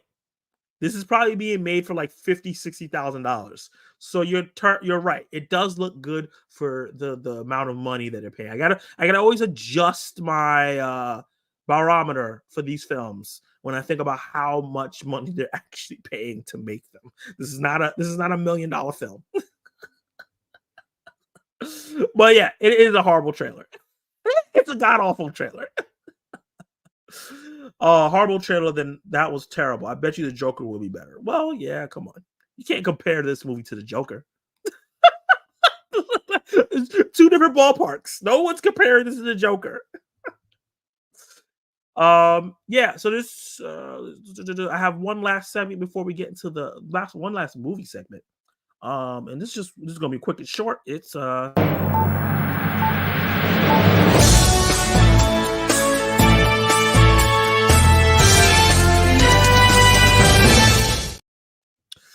this is going to be coming from, did I share it already? Yep. It's going to be coming from the Gazette, Sci-Fi and Fantasy. I Am Number 4 reboot gets an exciting update from author James Frey. Ooh, okay. I Am Number 4 was released in 2010 as a young adult novel by Pittacus Lore, the pseudonym for James Frey and Joby Hughes. A big screen adaptation followed in 2011, but despite underperforming critically, a $149 million box office haul seemed a respectable, albeit disappointing seeming as it cost reported $50 million. The movie has its fair share of fans, and while plans for a sequel was scrapped, there's plenty of people hoping the franchise will be rebooted with a new cast similar to Percy Jackson and Olympian TV series, which I need to watch. We recently caught up with Frey to discuss his work on DreamWorks Animation's Fright Creepy Season 2. While we had the prolific writer on the line, we asked him what's happening with I Am Number 4 franchise. Neil Moritz is producing a version of it that was written by the original writers, Alfred Goh and Miles Miller, who just made Wednesday. So we are in the process on it. I can't say whether it's actually ever going to get made or not, but can you guys see this? I feel like this is not zoomed in right. No, it's not. I apologize. So we are in the process. I can't say whether it will actually ever get made or not, but I have a great people I'm working with who are trying to make it happen for sure. It's clearly still in its early days, but the news is bound to excite fans of I Am Number 4. We wouldn't bet on original stars returning because the characters are usually like 15, are really young characters, and those guys are older now. But yeah. That's something I really want to quick. I know there's a lot of fans. I am Number 4, despite it not doing great and the sequel getting canceled. So yeah, let me know in the comments down below. Are you a fan of I Am Number 4? That's something I haven't gotten to see yet. That and Push are two older movies. Chronicle, Push, I Am Number 4 all came out around the same time. I wanted to watch them, but never got a chance to. If you're an I Am Number 4 fan, are you excited for a reboot of the franchise, a TV show maybe, or a new high-budget film? Drop all those comments down below and let me know. And let me know in the live chat.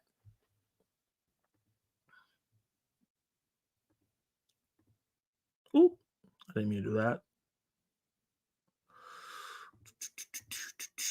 You're probably going to get a preview of my next thing.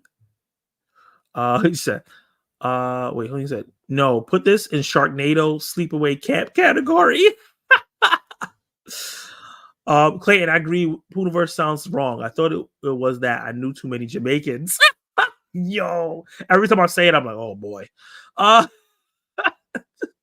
This is not great. Hold on. I just realized there is something missing. You know what? Box office. Here we go. I must have closed it by mistake.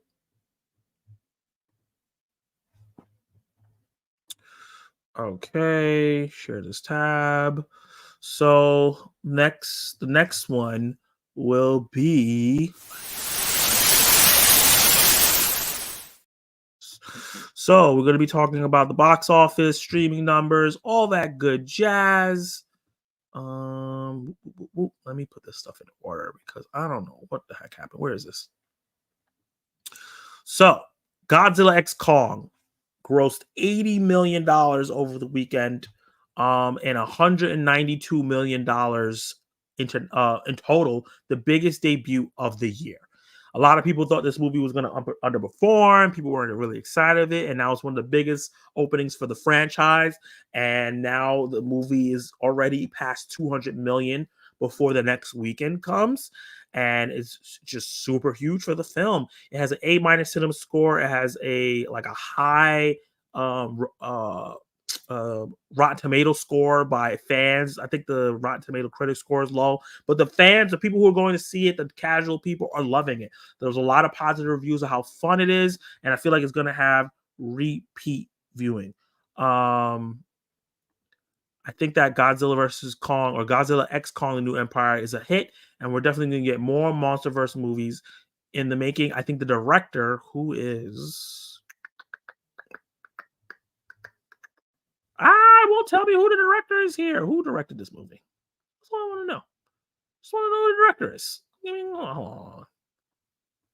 God, I think he did Godzilla versus Kong first. But his name is Adam Wingard, who I think this is a big win for him. With Godzilla versus Kong doing well, then Godzilla X Kong doing really, really well. He also did The Guest, which is a film a lot of people like. You're Next, which a lot of people like. He did Blair Witch. So he has a great track record. He was part of the VHS franchise. So he has a couple good things under his belt. He also did a Death Note movie, which was not great, but I'm not going to hold that against him because he's done two really good Godzilla vs. Kong movies, The Guest, You're Next, which is one of my favorite thriller horror movies, Blair Witch, which is like a movie that changed the game. And he did The Guest, which is a film that I heard a lot of people like. So this is gonna be really big for him. I could see him getting a lot of backing from Warner Brothers, and maybe even a deal, and getting to do the next one. Ghostbusters Frozen Empire dropped 65%, which is not great because it didn't start off strong. I don't realize I can't do this because it blocks stuff. It's total 73 million. The budget for this film was, I think, 100 million. It was either 100 or 150 million. So this is not a strong start. I'm pretty sure the movie will make back some money, but not a lot. And I think they have to do some retooling for the next one. The audience scores are all over the place. The reviews are all over the place. For me personally, I thought it was a mediocre film. Versus like Godzilla vs. Kong, which I thought was a good film, not great. I think it's a good film. Godzilla X Kong: New Empire, but it's really fun. Dune Part 2 is holding really, really well. 35%, 252 million domestic. It's not doing banger buster numbers internationally, unfortunately, and that's why Godzilla looks like it's going to catch up to it really fast. But domestically, he's doing really well. I think that Dune is getting a digital release soon, which I think is a mistake. I think they should hold off on the digital release till May. They really squeeze it out. I think this movie could make a $700 million bow out, but right now it's at 626. Is matching Wonka's box office, so it's probably going to go past Wonka a little bit. But yeah, people are repeat viewing. Some people are curious. A lot of people going to see it, but it's not the runaway hit that I wish it was. I think Dune Part 2 is $1 billion movie. I really do think it's $1 billion movie. I think it's game changer. But Godzilla X Kong has an opportunity to be $1 billion film. Its opening matches Oppenheimer. So it's a possibility if it has long legs. We'll see what Warner Brothers does. Kung Fu Panda also has a stronghold at 37% dropping. This is going to be really good for Kung Fu Panda 5, which has been announced, and some of the other words like Shrek and Puss in Boots and stuff like that, which is within that wheelhouse. $151 million total. That's just domestic. Really, really strong. Immaculate isn't really doing great. It's not setting the world on fire. The 39% drop is not that bad. They added theaters, so you think it wouldn't drop so much, but it still did, making 11 million. But the budget for Immaculate, I don't think is really high. Immaculate budget was 9 million. So the budget was 9 million and it's making 11 million. I think that Anyone But You and this and the talk about Immaculate and Sydney Sweeney's performance is going to help and be building blocks to Sydney Sweeney's career. And I think that's the most thing that comes from it when I think about this movie is the fact that I think that this really helps Sydney Sweeney because of Madam Web was just like a stain. And I feel like with Anyone But You overshadowing that movie and this movie coming out and everyone talking about her performance is going to really help. And we'll see what she does now because she has break in her schedule. She was supposed to be doing Euphoria next, but now that show is getting pushed further down and indefinitely, she has the opportunity to do something else. And hopefully she picks something exciting. I know she's supposed to be doing Barbarella, so maybe they might push that up. Or I think, and she signed up for some other things. I think she has a horror film she's going to be doing with Nicolas Cage. So that's going to be interesting. She has a lot of things lined up for herself where she's co-producing and in it. Arthur the King dropped 41%. I think this movie is going to do gangbusters on digital. I'm trying to find a way to get to the iTunes chart. I don't know why it won't pull up to me when I Google it. If you know how to, let me know. Late Night and the Devil, not doing too good. I think that a lot of people boycotting the film because of the AI distraction thing that we call them out. It using AI art to do stuff really is hurting this film. It's going to be on Shudder this month, so I think it's going to do really good for that. But the budget for Late Night and Devil is... Why is it not telling me how much its budget is? I just want to know what the budget is.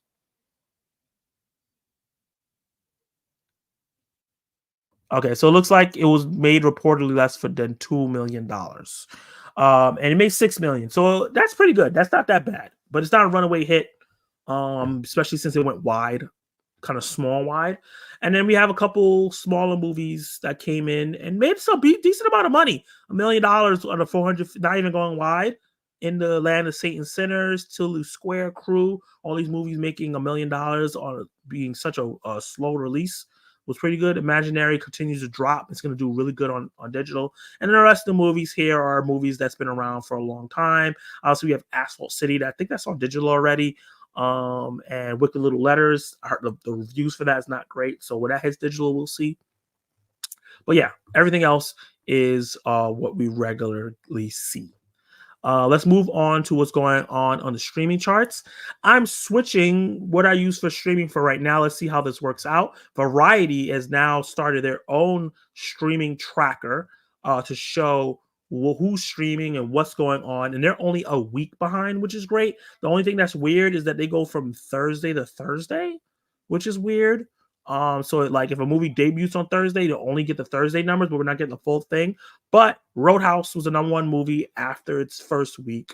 And 1.7 billion minutes watched, which is really great. The movie did really, really fantastic. I think it was 50 million people watched this film over a course of 2 weeks for Amazon Prime. It was their biggest debut of any of their films. Shirley, which I still haven't gotten to see yet, but #2 for its week, 298 million views. Irish Wish was with what's her name? Lindsay Lohan. 292 million views. It dropped from 69, so it had a big drop. Danzel had a big drop from his first couple weeks. Rickety Snickety or whatever didn't have that big of a drop. It has a lot of bad reviews, but I hear some people really have fun with this movie, Ricky Stenicki, featuring John Cena and Zac Efron. And the rest of the films, like Leave the World Behind, is still here. The Casa Grande's movie, Freaknik, debuted pretty strong. It actually went up from its debut on its second week. It went up 673%. More people found it. Leo from Adam Sandler went up a little bit, and I think Zack Snyder Rebel Moon went up because of the debut of the trailer for Rebel Moon Part 1. So these are some of the movies on streaming that are doing really well based on the variety chart. I will bring back the Nielsen chart as well to continue talking about some of the stuff, but that's some of the stuff that we have here. And that's going to be the end of Attack of the Show. And we're going to move on to the next one. Let me see what the live chat has to say, though.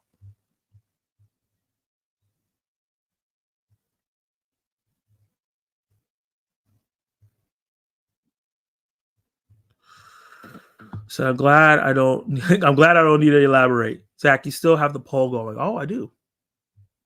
Thank you for letting me know. Let's end this poll. So are you excited for Matrix 5? 40% said kill the franchise. 30% said no. 20% said see the trailer. And 10% said yes. So most of the chat does not want any more Matrix. But they're making it. So we got to see if it's good or not. Godzilla X Kong got a B+ on cinema score, if I remember correctly. No, Godzilla X Kong, the new one, got an A-. Really good score. Oh, Clay, thank you for being here as long as you were. I know you got work in the morning. Have a good night, man. I'll hold it against him. Death Note, the movie, was the top worst movies I've ever seen in my entire life. First of all, hi, Mio9131, Miss Sparks. How you doing? Yeah, it wasn't great. It wasn't great. Gotta run, family. Have a good night, y'all. Peace out, Kenny. Thank you for being here. Appreciate you. Clay said, Death Note was my favorite live action. Oh my God. All right, good night, guys. Later, man. Appreciate you. Okay, let's get into the last main segment of the night, and then we can do Q&A.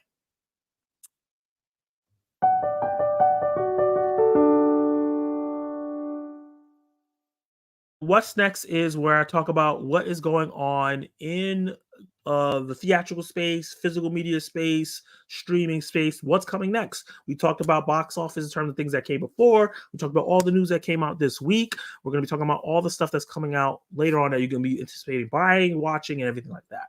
And the first thing we're going to do is talk about the physical media releases that are coming out this week. And I appreciate everybody that's in the live stream saying they're still here. Appreciate you guys for sticking it out. You could be anywhere else, but you're here. So coming out April 2nd, which was yesterday, Major League 4K Steelbook came out.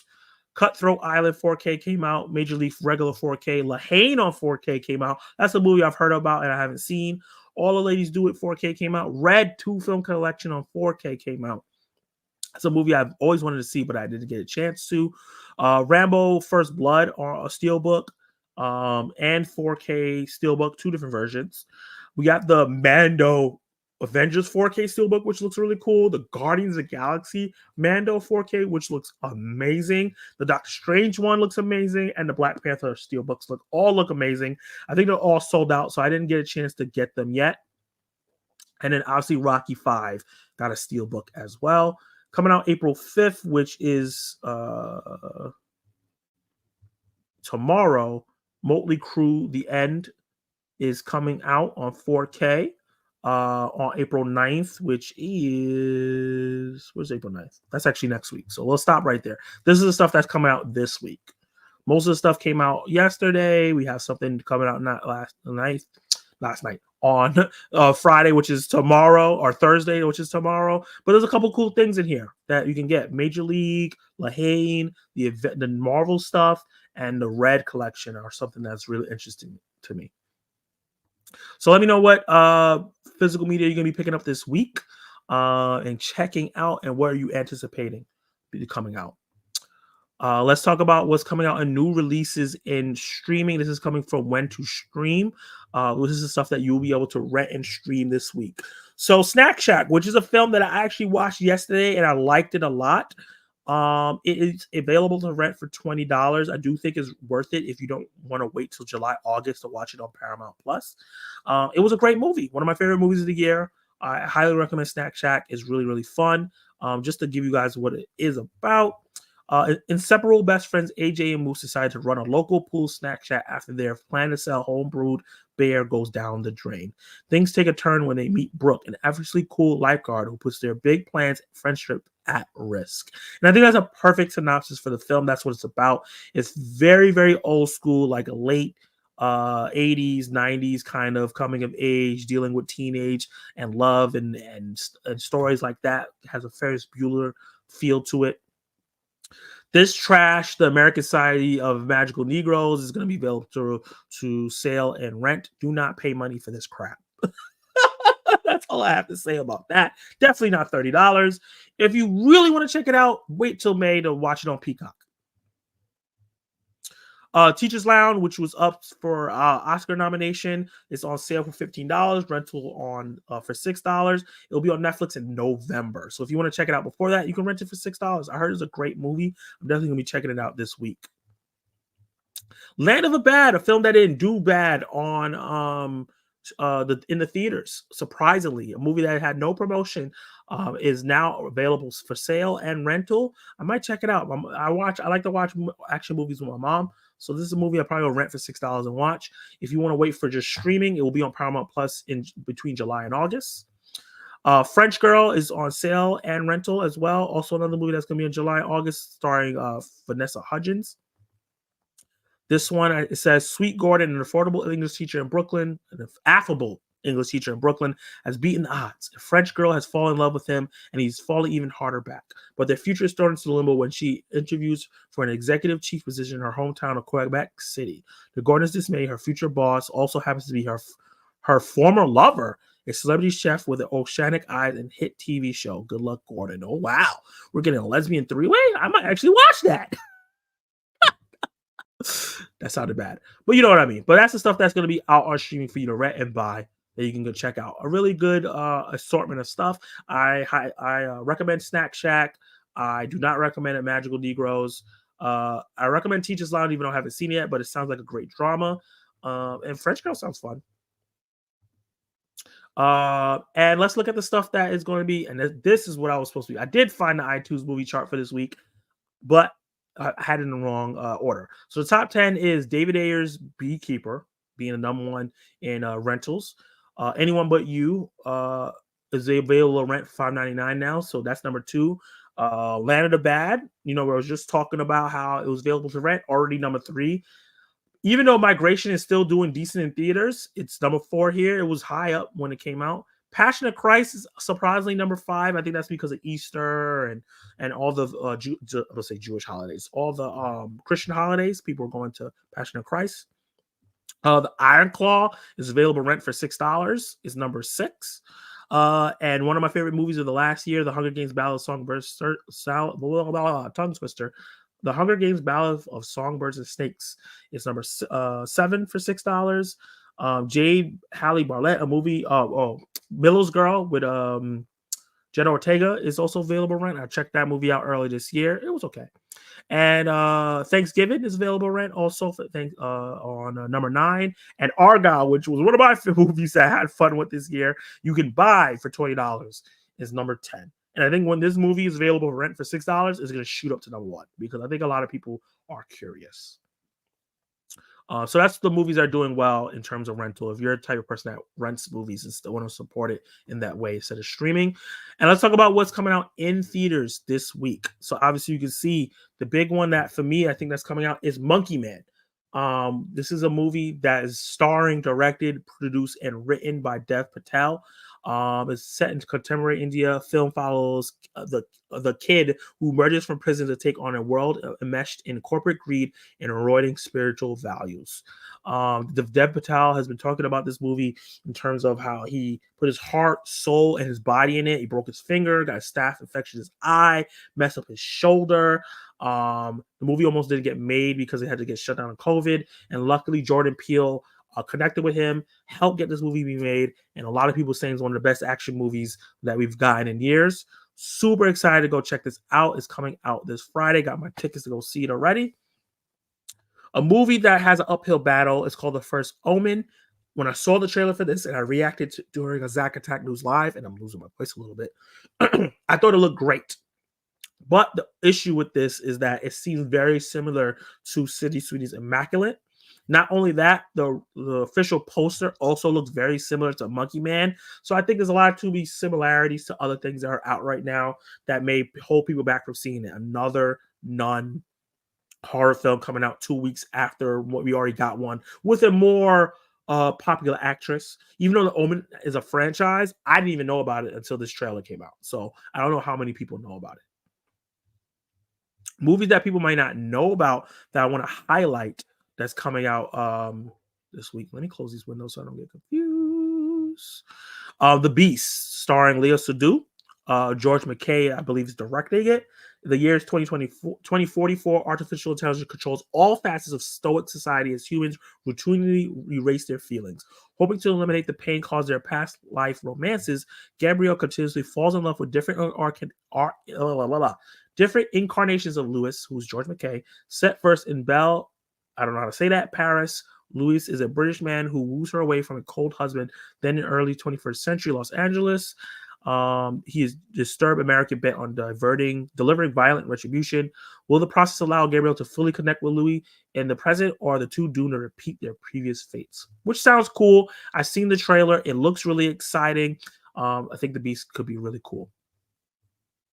And I think there was another movie here that I wanted to highlight that maybe not getting a lot of friction. And I think it's not The Scoop, it's Model House. This is a horror thriller film. It says follows 5 swimsuit models shooting a lucrative swimsuit campaign at a waterfall 100 miles north of Los Angeles. The client has put them in a secluded house for the weekend, which is referred to the fashion industry as a model house. Over the course of the first night, the models document nearly every move, including their vulnerable location to their millions of social media followers. Terrible idea. Before they know it, 2 intruders break into the house. Held at gunpoint, the girls are forced to post a fake donation link to their social media pages until $1 million is stolen from their followers. Soon realizing that their lives are at risk, the models take matters into their own hands and fight back. It sounds really interesting. I haven't got to check the trailer, but the premise sounds like it could be cool. Yeah. But that is the end of the section of what coming out this week. To let me know in the comments down below what films that you're excited to check out and buy physical media, check out on streaming, check out to rent or see in theaters. See what the live chat has to say, and now is the Q&A section.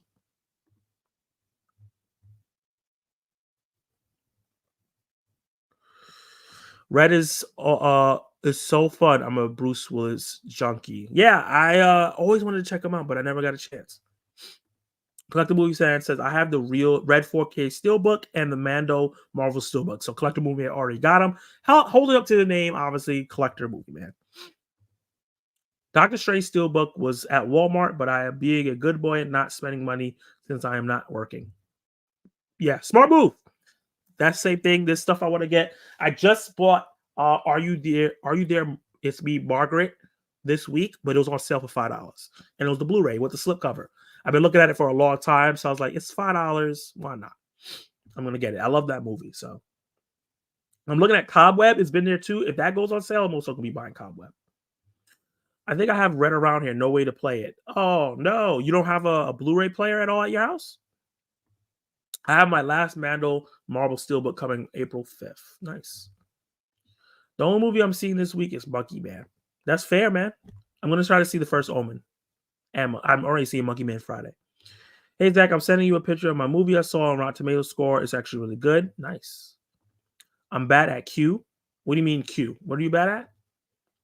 And there were some questions people had that I didn't want to answer that was, pertaining not to the particular topics we were talking about.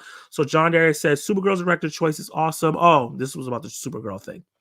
But he says, so far, I'm feeling optimistic about DCU. How about you? I'm cautiously optimistic. It feels like James Gunn is making mostly the right moves. I really like a lot of the stuff that he's doing, but there are certain choices that scare me. And I got to see how he is as an executive. I know how he is as a writer. I know how he is as a director, how he is as an executive. Let's see. This guy said, I really hope Madonna decides to write, produce, and direct her biopic musical drama film about her life with Julia Gardner playing. Yes, that was announced a while ago that was happening. So I wonder when that's going to happen because she's doing Silver Surfer. It's probably going to be a small part. I wonder when she's going to be doing the Madonna biopic. that wasn't the first choice, but like I said, she's very, very talented.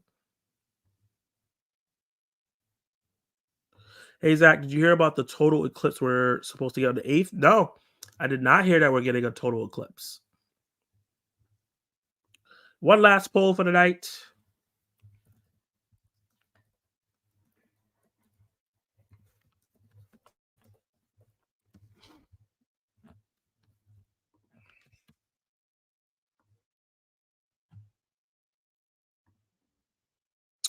Let's see. Eclipse. April 8th.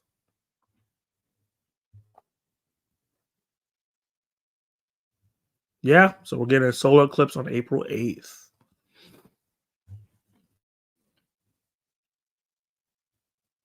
going to be visible across North America. That's interesting. What part of the States are you in? Oh, I am in New York. I am a New York boy. So I will be seeing it based on this map. Let me see. Share screen.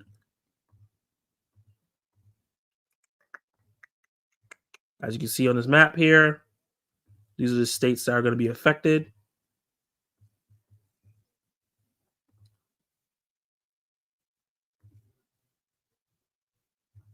All I want to do is make it big. There we go. So Texas, Oklahoma, Missouri, Kentucky, Pennsylvania, New York. So the more the East Coast is going to be seeing the solar eclipse.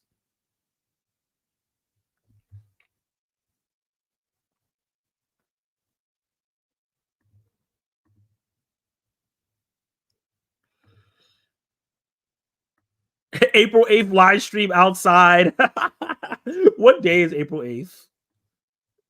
That's a Monday? Hey, I can stream on a Monday. I might do it. Is there any solar eclipse movies? Might do a watch along. Nice, right across the lake. Yeah, we're not too far from each other. I'm hoping I'm able to see it. I'm in Michigan.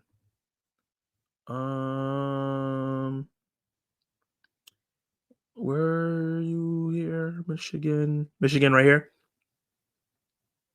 Said you'll see 70% of it. That's what this map says. Who knows if it's right?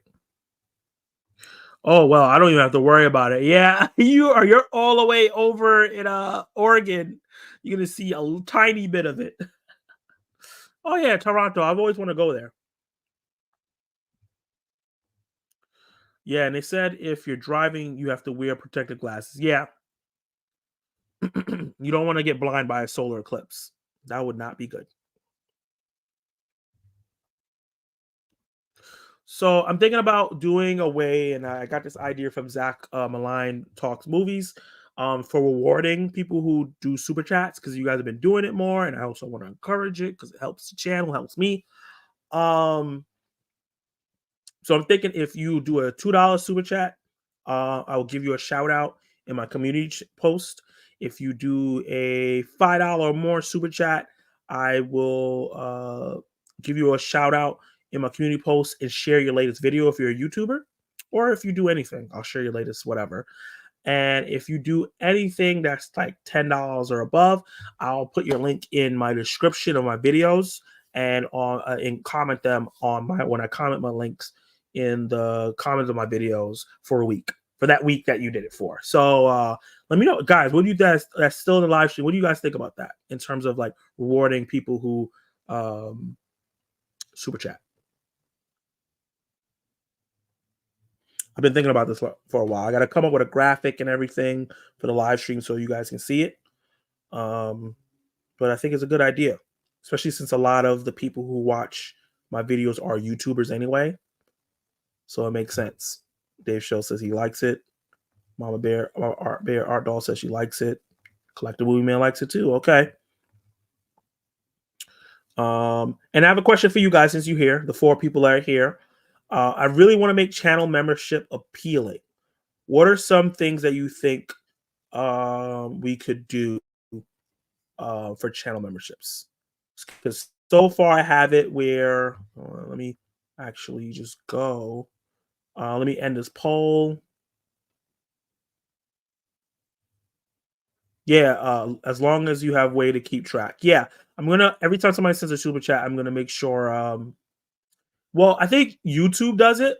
It tells me who sent super chats, but I'm gonna write it down. I'm gonna have a note. I have a notepad on my computer, which I'm gonna start using more for notes for my live streams because I want to be more in depth with certain things. This was like impromptu, so I didn't get to start yet. But I'm definitely gonna make sure I keep track. I don't want to miss anybody. Let's see. So I ended the poll. Everybody liked the live stream. I appreciate you guys saying that. So when it comes to channel memberships,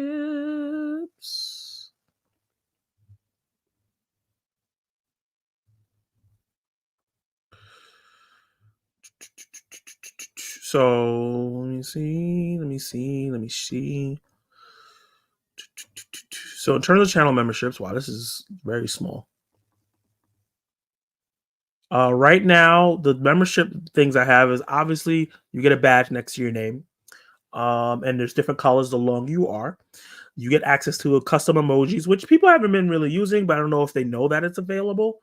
Member only live chats. I haven't gotten a chance to do that because people haven't been responding to my member only wall posts. I really want to do live chats like that. Obviously, you get priority to reply comments, or if you comment on my live streams. You get early access to new videos, so you usually get much early access to videos. So like a lot of times I'll make a video and I'll post it for the next day, but I'll make it available for my members as soon as it's uploaded. So you guys don't have to wait. So if I upload it at 11 p.m. and it's supposed to come out 12 p.m. the next day, you guys will have that whole time to watch it on your own time. And a lot of times I'll make it like an hour. If I need to put it out right away, I'll make it an hour or 2 hours where you guys have access to it before other people do. Obviously, you guys know I've given member shout outs each video already. I definitely want to do member only live streams. Depending on the tier, which is the second tier. If you're on the second tier, you can join my personal Discord where we can have conversations. You can help me do different things, and it can help with watch alongs. If you're in my member only Discord, I'll also be streaming whatever we're watching on the watch along. And then obviously, if you're on the highest one, you can request a review, a watch along, or a reaction once a month.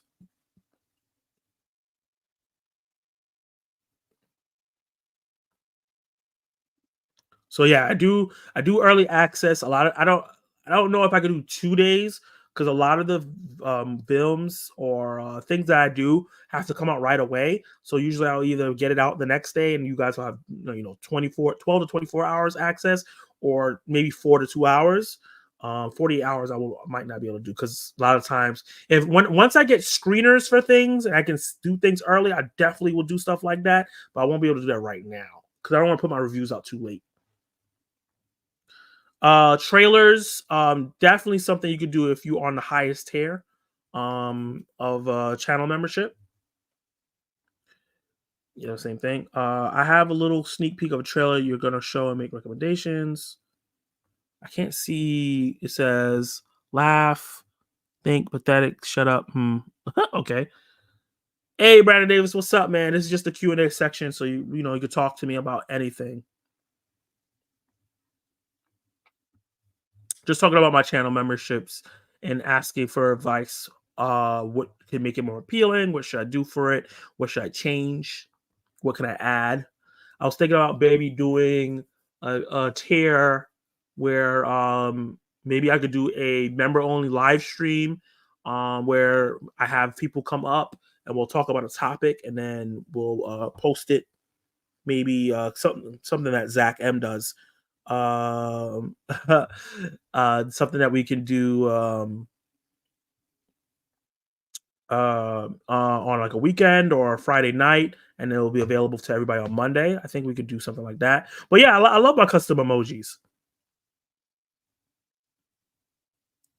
Oh, it looks like you did. Oh, you used my custom emojis, but for some reason, StreamYard is annoying.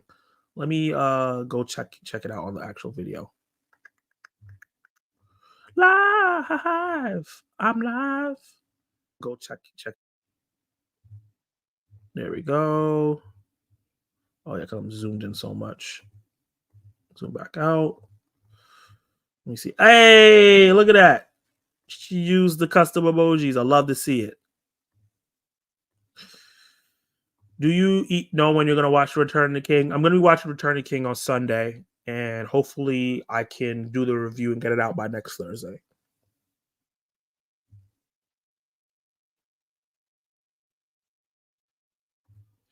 Like I suggested to the Kings, have a member on a review video with you.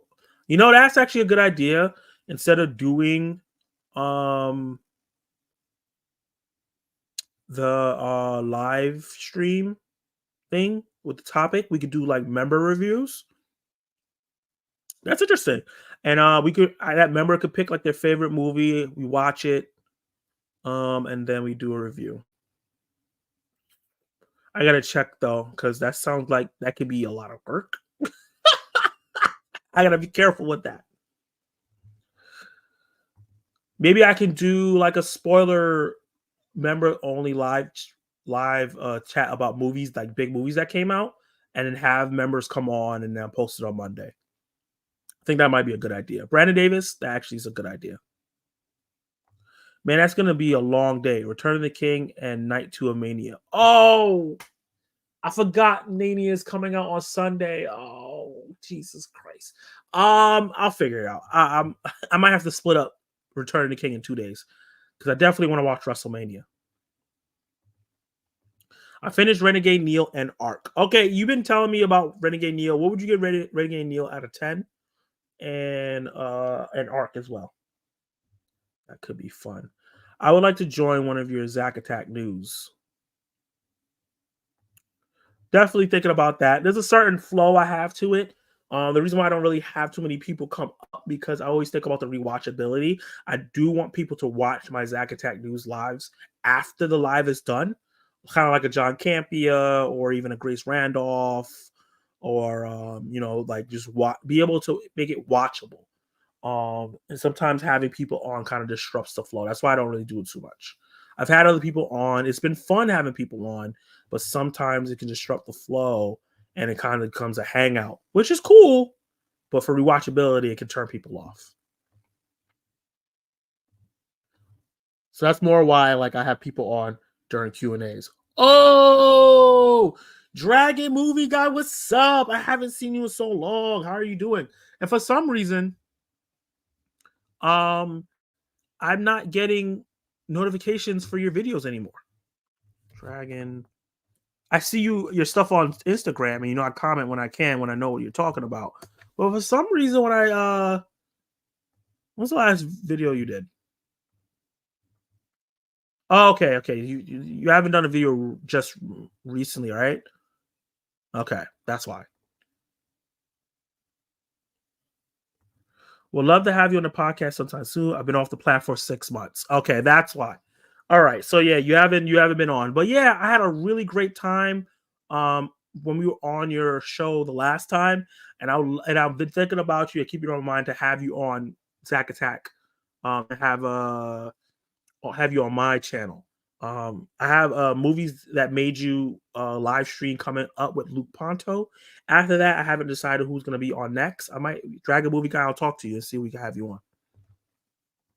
Yeah, I understand that. I watch John Campy all the time. 2 new full-time jobs and moved across town, planning my return. So, okay. So you've been busy. You've been busy, my friend. That's a lot of stuff that takes a lot of time. It makes total sense why you haven't been getting to sit down and record or even watch movies. Zach wanted to ask, are you getting notifications when I post videos on YouTube? Ooh, my eye.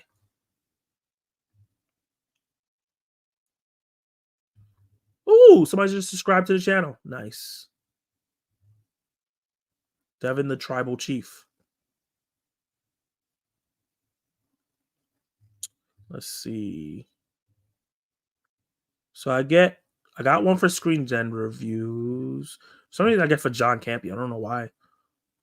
Did you see that? View it, Drew. Zach. Usually get with Zach. Dave show I usually get.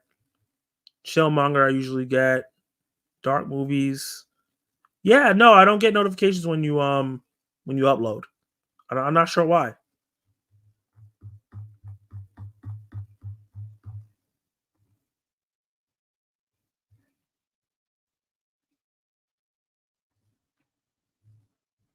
Yeah.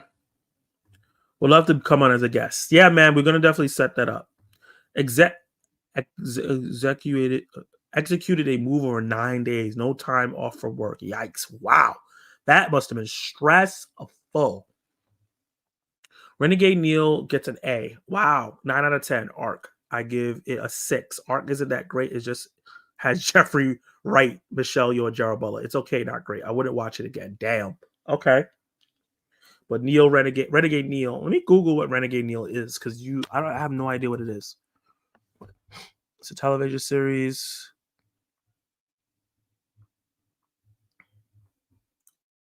What is it about? Accused of murder, Neil finds himself forced to live on plunder and expended with her 2 sisters. Helped by a brave spirit named Billy Blind, she realizes that fate has not led her astray by chance as she navigates a war-torn Europe. Okay. Sounds cool. So what I did to it knows what that Mom Bear goes live too, and she has a fine ass co-host. Oh my god, yeah. Mama Bear Art Doll does go live. I've been in some of those lives too. That's hilarious though. That's weird because I posted 2 videos a few days ago. I know, and I didn't get notifications.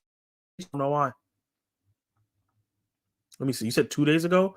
This is 1 day ago. 1 day ago. 2 days ago.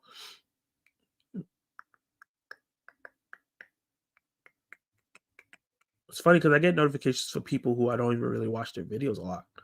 But yeah, I'm looking at my notifications from 2 days ago. And I haven't got anything. I'm not sure why. But I am subscribed. You know that for sure. It took me a moment. I have 2 co-hosts. Retro is lovely. That's why I always send my videos to people I follow on Instagram. So just in case they don't get them. I understand that. I kind of stopped sending my videos to people. I'll send it to like certain group chats where it makes sense, where we all are doing that, but I don't send videos to individually. Like if you want to watch my videos, you'll like just like it popped up on your YouTube collector and you came. That's how I want to do it. I've had this conversation with people about watching videos, and I used to stress about that when I first started YouTube, especially like friends and wondering why they wouldn't watch my videos. Can't stress about that. I built a really cool community so far with you guys on here, and I enjoy it. Building that relationship here. Sundays on Makini Draws and Tuesdays on Retro Nerd Girl. Oh, okay, nice. How long have you been doing that live show, Mama Bear?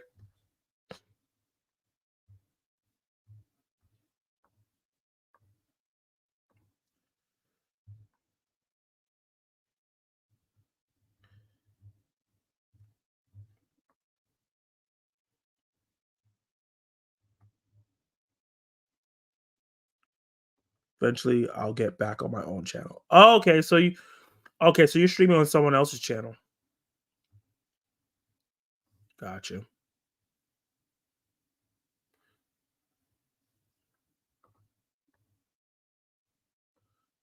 Trying to see what I'm watching next. I still have a bunch of movies to bust out. Have you heard of the Nick Cage movie Butcher when he's hunting buffalo? I gotta check that out. Yeah, I've seen the poster a bunch. But I haven't watched it yet. I know it recently just went to streaming. Hold on. Movie stuff. Let me go to Letterbox. Letterbox. Always, anytime I get tired, I start. What if Phil Drunk gave it a 4 out of 5? Okay, F of James Bond. Give me 5 more of these Dev Patel. Let's see. Butcher's Crossing, I think it's called. Butcher's Crossing. Yeah, came out last year. Share my screen.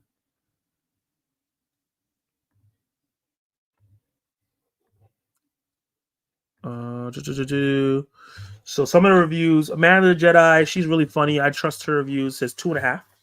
Could have just gone to Harvard, but no, good idea. Some great performance lacking in execution. Joel, who that's Dark Room movie, he said great little story. Said 1800 star Nicole Cage, gave it a 3, 3, 4, 2.5, 2, 2. So it seems like most people are like it's okay, and some people really like it. It's all Hulu. McKinney are going on 4 years. Retro is a few months. Nice, 4 years. Wow, that's strong. And I just started a new series with Kenny Sparks. We're gonna on my channel. Me and him are going to be ranking the movies that we saw for the month and talking spoilers and stuff like that. If the movie didn't just come out, the first one came out recently. That was fun. When you get off here, I can send you my YouTube name again. Oh, I'm subscribed to you, Collecting Movie Man. It just doesn't send me notifications. I'm subscribed to a lot of people and it doesn't send me notifications. I have to go looking. I already have an idea cooking for 2025. We are not even finished with this year. Hey, got to plan ahead. That's smart. I'm tuning in on Tuesday. I love it. Movies from K to Z. I love that. I think we were going to do cinematic scoreboard, but I really like movies from K to Z. That's really fun. I hit and miss on Amanda the Jedi. Love her takes, but her energy is all over the place. Yeah, I can see that. She does it. She seems like she does like a train of thought review where she doesn't really write anything down. I could be wrong. It could just be how she presents it, and she kind of freestyles her reviews and tells you how she feels about it. But I can see that. I don't always watch her videos because her energy is all over the place, but she's really good though. Love Kenny stuff. Yeah, he's fantastic, man. I'm always gonna shout out Kenny. I'm gonna give him a shout out right now. He's really helped me through this journey a lot. Why does my YouTube look different? Is it because I'm zoomed in? Yes, that's exactly why. I was like, what's going on? Where's all my stuff at? And it's just so many YouTubers, man. And I really try to get to all you guys. It's just hard, you know? Especially when the videos are long. It's hard. But I just want to give Kenny some love. Look at that, man. This man has 1.53K subscribers, and he's done 227 videos. I have this might be my 600 video, and I'm still at 9 something. Look at this American Society. This is an amazing thumbnail. 29K views, man. Nearly 30K views on this review. And it's not because of anything but the fact that this is amazing. So yeah, this guy's great. Shout out to Kenny. Subscribe to him if you have not yet. Yeah, I need to watch my film. Mama loved it. Yeah, I'm like 20 minutes into it. I gotta finish it and give you some feedback. It's a very good film. Anything I say is usually up for grabs. Then I will still watch the weekly shows: Curb, Bob, Abishola, The Connors, etc. Okay. How's the watch time coming, by the way? Congrats on 900 subs. Well deserved. I appreciate that. In terms of watch time, it's coming up. It's starting to build up. It's not exactly where I want. I'm trying by May to get 1,000 subscribers and 4,000 watch hours. As of right now, I'm currently at 3,300. So I need 700 more watch hours. Grinding, that's why I'm kind of doing these live streams. These really help when you guys are in here. Putting out as much content as I can without going crazy. I wanted to pull back a little bit, but I'm like so close. Yeah, this YouTube thing is crazy. What are watch hours? That is the amount of hours that people watch your video. So for you to get monetized and how you basically how you get paid. Watch hours are the most important thing. So in order for you to get monetized on YouTube, you have to have 1,000 subscribers, but you also have to have 4,000 watch hours. So that's how many hours people are watching your videos. So if you see somebody with a lot of subscribers but not a lot of watch hours, that means that a lot of people are subscribing, but a lot of people are not watching their videos from beginning to end, so their watch hours are not high. That's why they're not monetized yet. So right now I have the first tier of monetization where I can get donations like channel memberships and super chat, super stickers, super thanks. So I could do that, and that was I think it was 500 subscribers, 3,000 watch hours. And right now I'm shooting for 1,000 subscribers, 4,000 watch hours, so I could get ads on my channel. And then that'll be another conversation about where I need to put ads. Should I put an ad in the beginning of the video, in the middle of the video? I don't want to really put it at the end because people don't really go to the end of the vids. Should be one unskippable ad in the beginning, it's unskippable and one, stuff like that. But yeah, that's what watch hours are. How many hours are your viewers watching your videos? And based on that retention is how you get paid. My watch hours is 3.8 hours. Yeah, so you got to get those watch hours up, man. It just shows you where you need to improve. If your watch hours low, that means people are not watching your full content. They're clicking in and clicking out or watching a little bit of it, which was the case for me for a while. But I've, the improvements in my videos, me starting to live stream has really, really helped. That's why I think this year is going to be big for me because I think my review quality is really, really high right now. My trailer reactions still do the same. I'm trying to figure out what I can do to make trailer reactions stand out so people can watch more. But yeah.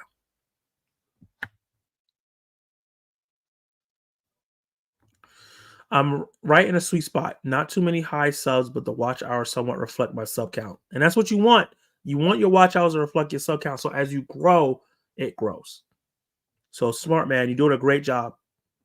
I had a really nice YouTube channel over a decade ago because I make film and my own content, and YouTube shut it down about 15 years ago, back when YouTube was still young. Oh, that was back when YouTube was the Wild Wild West where you could post anything before Google took over. Why did they shut it down? Was it were you using other people's content in there, or why did they shut it down? My watch hours will be horrible right now. Yeah, that's probably because you're not really making content. So after a while, it goes down drastically because you lose the watch hours for older videos that people are not watching. Yeah. Oh, Collector Movie, you have 70 subs now, so you gained 20 subs recently? I think you were at 50 before. So glad you're growing. Yeah, so I think that I'm gonna get off in the next 5 minutes. If you have any more questions, keep asking.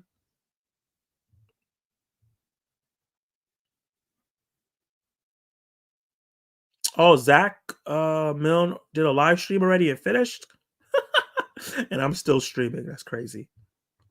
I stopped doing live streams and left unless I'm doing it with someone, because when I did it live twice myself, nobody popped in. So collectively, I have a question with that.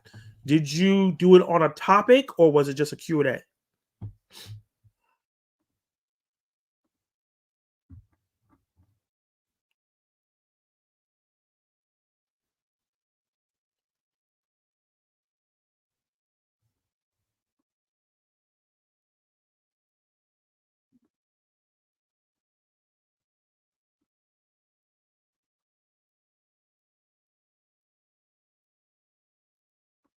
Hey, why not? Collector. Wait, actually, I don't have to do that. Back.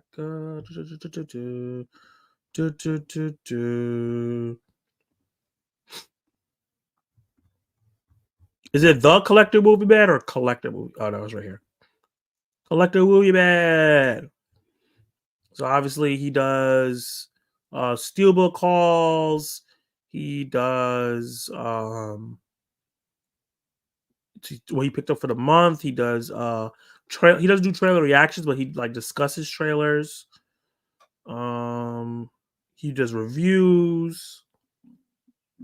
Yeah, so he does physical media hauls, reviews on movies, and he does discussion on trailers. That's like the main content I see. Right now he's at 70 subs. Let's get him to 100. Why not?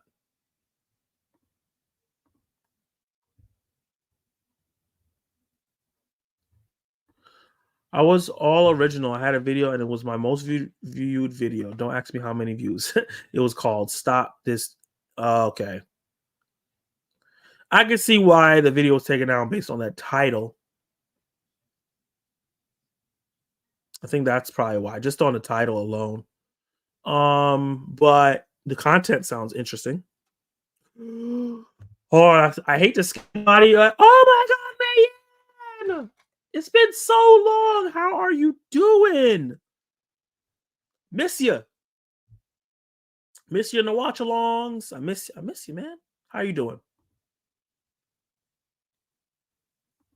So my advice to you, Collective Movement, when you go live streaming, and I've talked to Dave Show about this, when you live stream, don't just jump on and start randomly talking about anything. That's not going to work. Nobody goes to live streams to just see someone talking about anything, especially someone they don't know. Have a topic. Have a topic. And even if people don't show up, if you break down the topic, people go watch it after and they may sub and then come to be live next time. So definitely try live stream again. But when you live stream, have a topic. Whether you're showing off your physical media, you're talking about news that came out, if you're doing a live review for a review, definitely have a topic when you live stream. Don't jump on live stream and especially when your channel is so small and think people are going to show up. Remember, you're competing against tons of other live streams, tons of regular videos, and people just did normal days lives of entertainment. Gotta have a topic that people could search for and find. You gotta make your title searchable, which that's advice I need to give you because when I look at your titles, they don't look too searchable. And you gotta really make your thumbnails. Get Canva, get the free version of Canva, and make thumbnails. Don't expect people to click on your videos if you don't have a thumbnail. If it's just a random picture from your YouTube video, it's gonna make it less attractive to people to watch. So definitely work on thumbnails, your titles, and making sure you have topics. Do you think this year is meh year for movies, or a throwaway year, or a good year? It's only April. The first 2 months start off really, really slow. I think Dune and Godzilla really save it so far. I really enjoyed Immaculate. There's some smaller movies that I saw that I really like I Think About Dying, which I thought was a great film.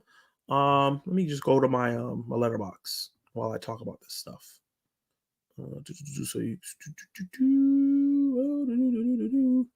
List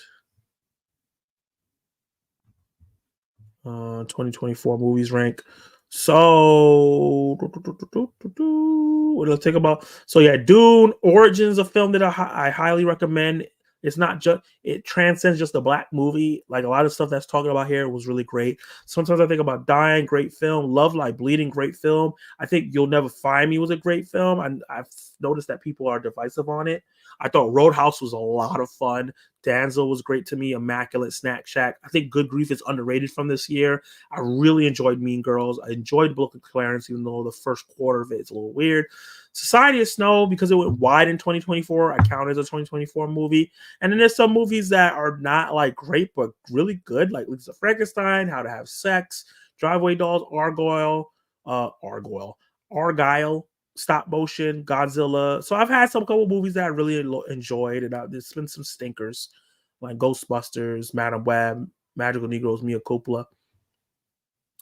But yeah, there's been some good stuff. I don't think it's a throwaway year yet. I think we still have a lot of promising movies. I do think we have some movies that are going to come out of nowhere with trailers that we never heard about. Like, look, Cuckoo. I never even knew about that movie coming out, but now it's one of my most anticipated movies. We have Monkey Man coming out, which I'm hearing is amazing. We still have Deadpool, Wolverine. We have tons of things coming out, just spread out throughout the year. It's not jam-packed. Like last year was an all-time year. From January to December, it was just movie. Every year was super crowded. It was something for everyone. So last year, this year is not, you can't compare to last year, but it's still good. I haven't been recognized the street a few times off that video. I got pulled over by cops and was recognized off that video. YouTube shut it down. Damn. What was the reason? What was the reason they gave you they shut it down? Other than the title. Aw, thank you. I miss you too. What you been working on your channel? I haven't seen anything pop up. Yeah, Canva and TubeBuddy helps. I highly recommend it. I use TubeBuddy. I use Canva. Canva, both of them are free. Definitely use Canva and TubeBuddy. I will definitely make a plan to do a live stream when I get home about Civil War, and I will definitely do another live stream after I see challenges. Yeah, just have those topics and then get feedback. See what's going on. I feel like this year is going to be like 2022 movies wise. I can see that. Busy like a bee. I hear that. But I'm glad to see that you're still coming around. There's certain people that are my subscribers I miss, like Mayanne and Preston Reviews and Jonathan. I haven't seen in a while too. So I appreciate you guys jumping in and out. I'm very excited to see the Joker trailer. I think that's my last trailer I'm waiting for this year. Okay. That makes sense. Joker, I'm excited for it too. I also downloaded the CapCut app. Yeah, CapCut's a great app, especially the edit while you're on the go. And also, if you have an account, let's say you're editing a video on the go, you can then transfer it and have it on your computer. I don't recall. I guess just the title, and it was a lot of cursing, but the video was up for a while. I guess it grew in popularity YouTube to notice. Well, if you did it 15 years ago, it might have been before Google took over, and then Google took over and they started cracking down on certain type of content. That might have been what it was. I want to take a moment to shout out my channel members real quick. Yeah, Producer Tier, Have You Seen With T, Tez Made This, Screens and Reviews, Noah Kaiser, DJ Family of Nerds, Poppin' the Popcorn, Dell on Movies, Spoiler Kings, Travis Mitchell, Basic Moose, Mama Art Doll, 80s Kids from the 90s. Thank you all guys for being channel members. I think someone just there's somebody I'm missing. I gotta update this. Nell is not on here. And I think didn't somebody just become a channel member? Collector Movie Man is also not on this. So I have to add you guys on to this. So be on the lookout for my next video. Probably Monkey Man, you'll see it, and I'll have you guys on. I might have to do 2 separate pictures because you guys are killing it, and there's so many channel members on here now. I really appreciate that. So I might have to do 2 separate pictures to make it more space and make it look more clean. The thing is, I don't know how to use those apps on my phone. I'm doing everything on my phone. Just look at the tutorials. Download them. There's YouTube tutorials on how to use them. There's the tutorials for everything. I'm going to watch Joker tonight for the first time. Excited for the trailer for next week. Oh, man, I really want you to do a review for that movie. I think it'll be a perfect time to drop it this week before the trailer comes out. I'm really excited to hear your thoughts because, yeah, it's different. Thank you, man. I appreciate that. Look, I'm not exactly where I want to be. Sometimes I get FOMO seeing my peers, being in thousands and stuff like that and get all these comments and views. But I'm also still really proud of my channel and everything I've been able to accomplish so far. And you guys really make it worth it, being genuine, people who love to be a part of my community and giving me feedback. You guys just give me really great feedback on channel memberships and different things that I could do. I'm going to really literally look into that.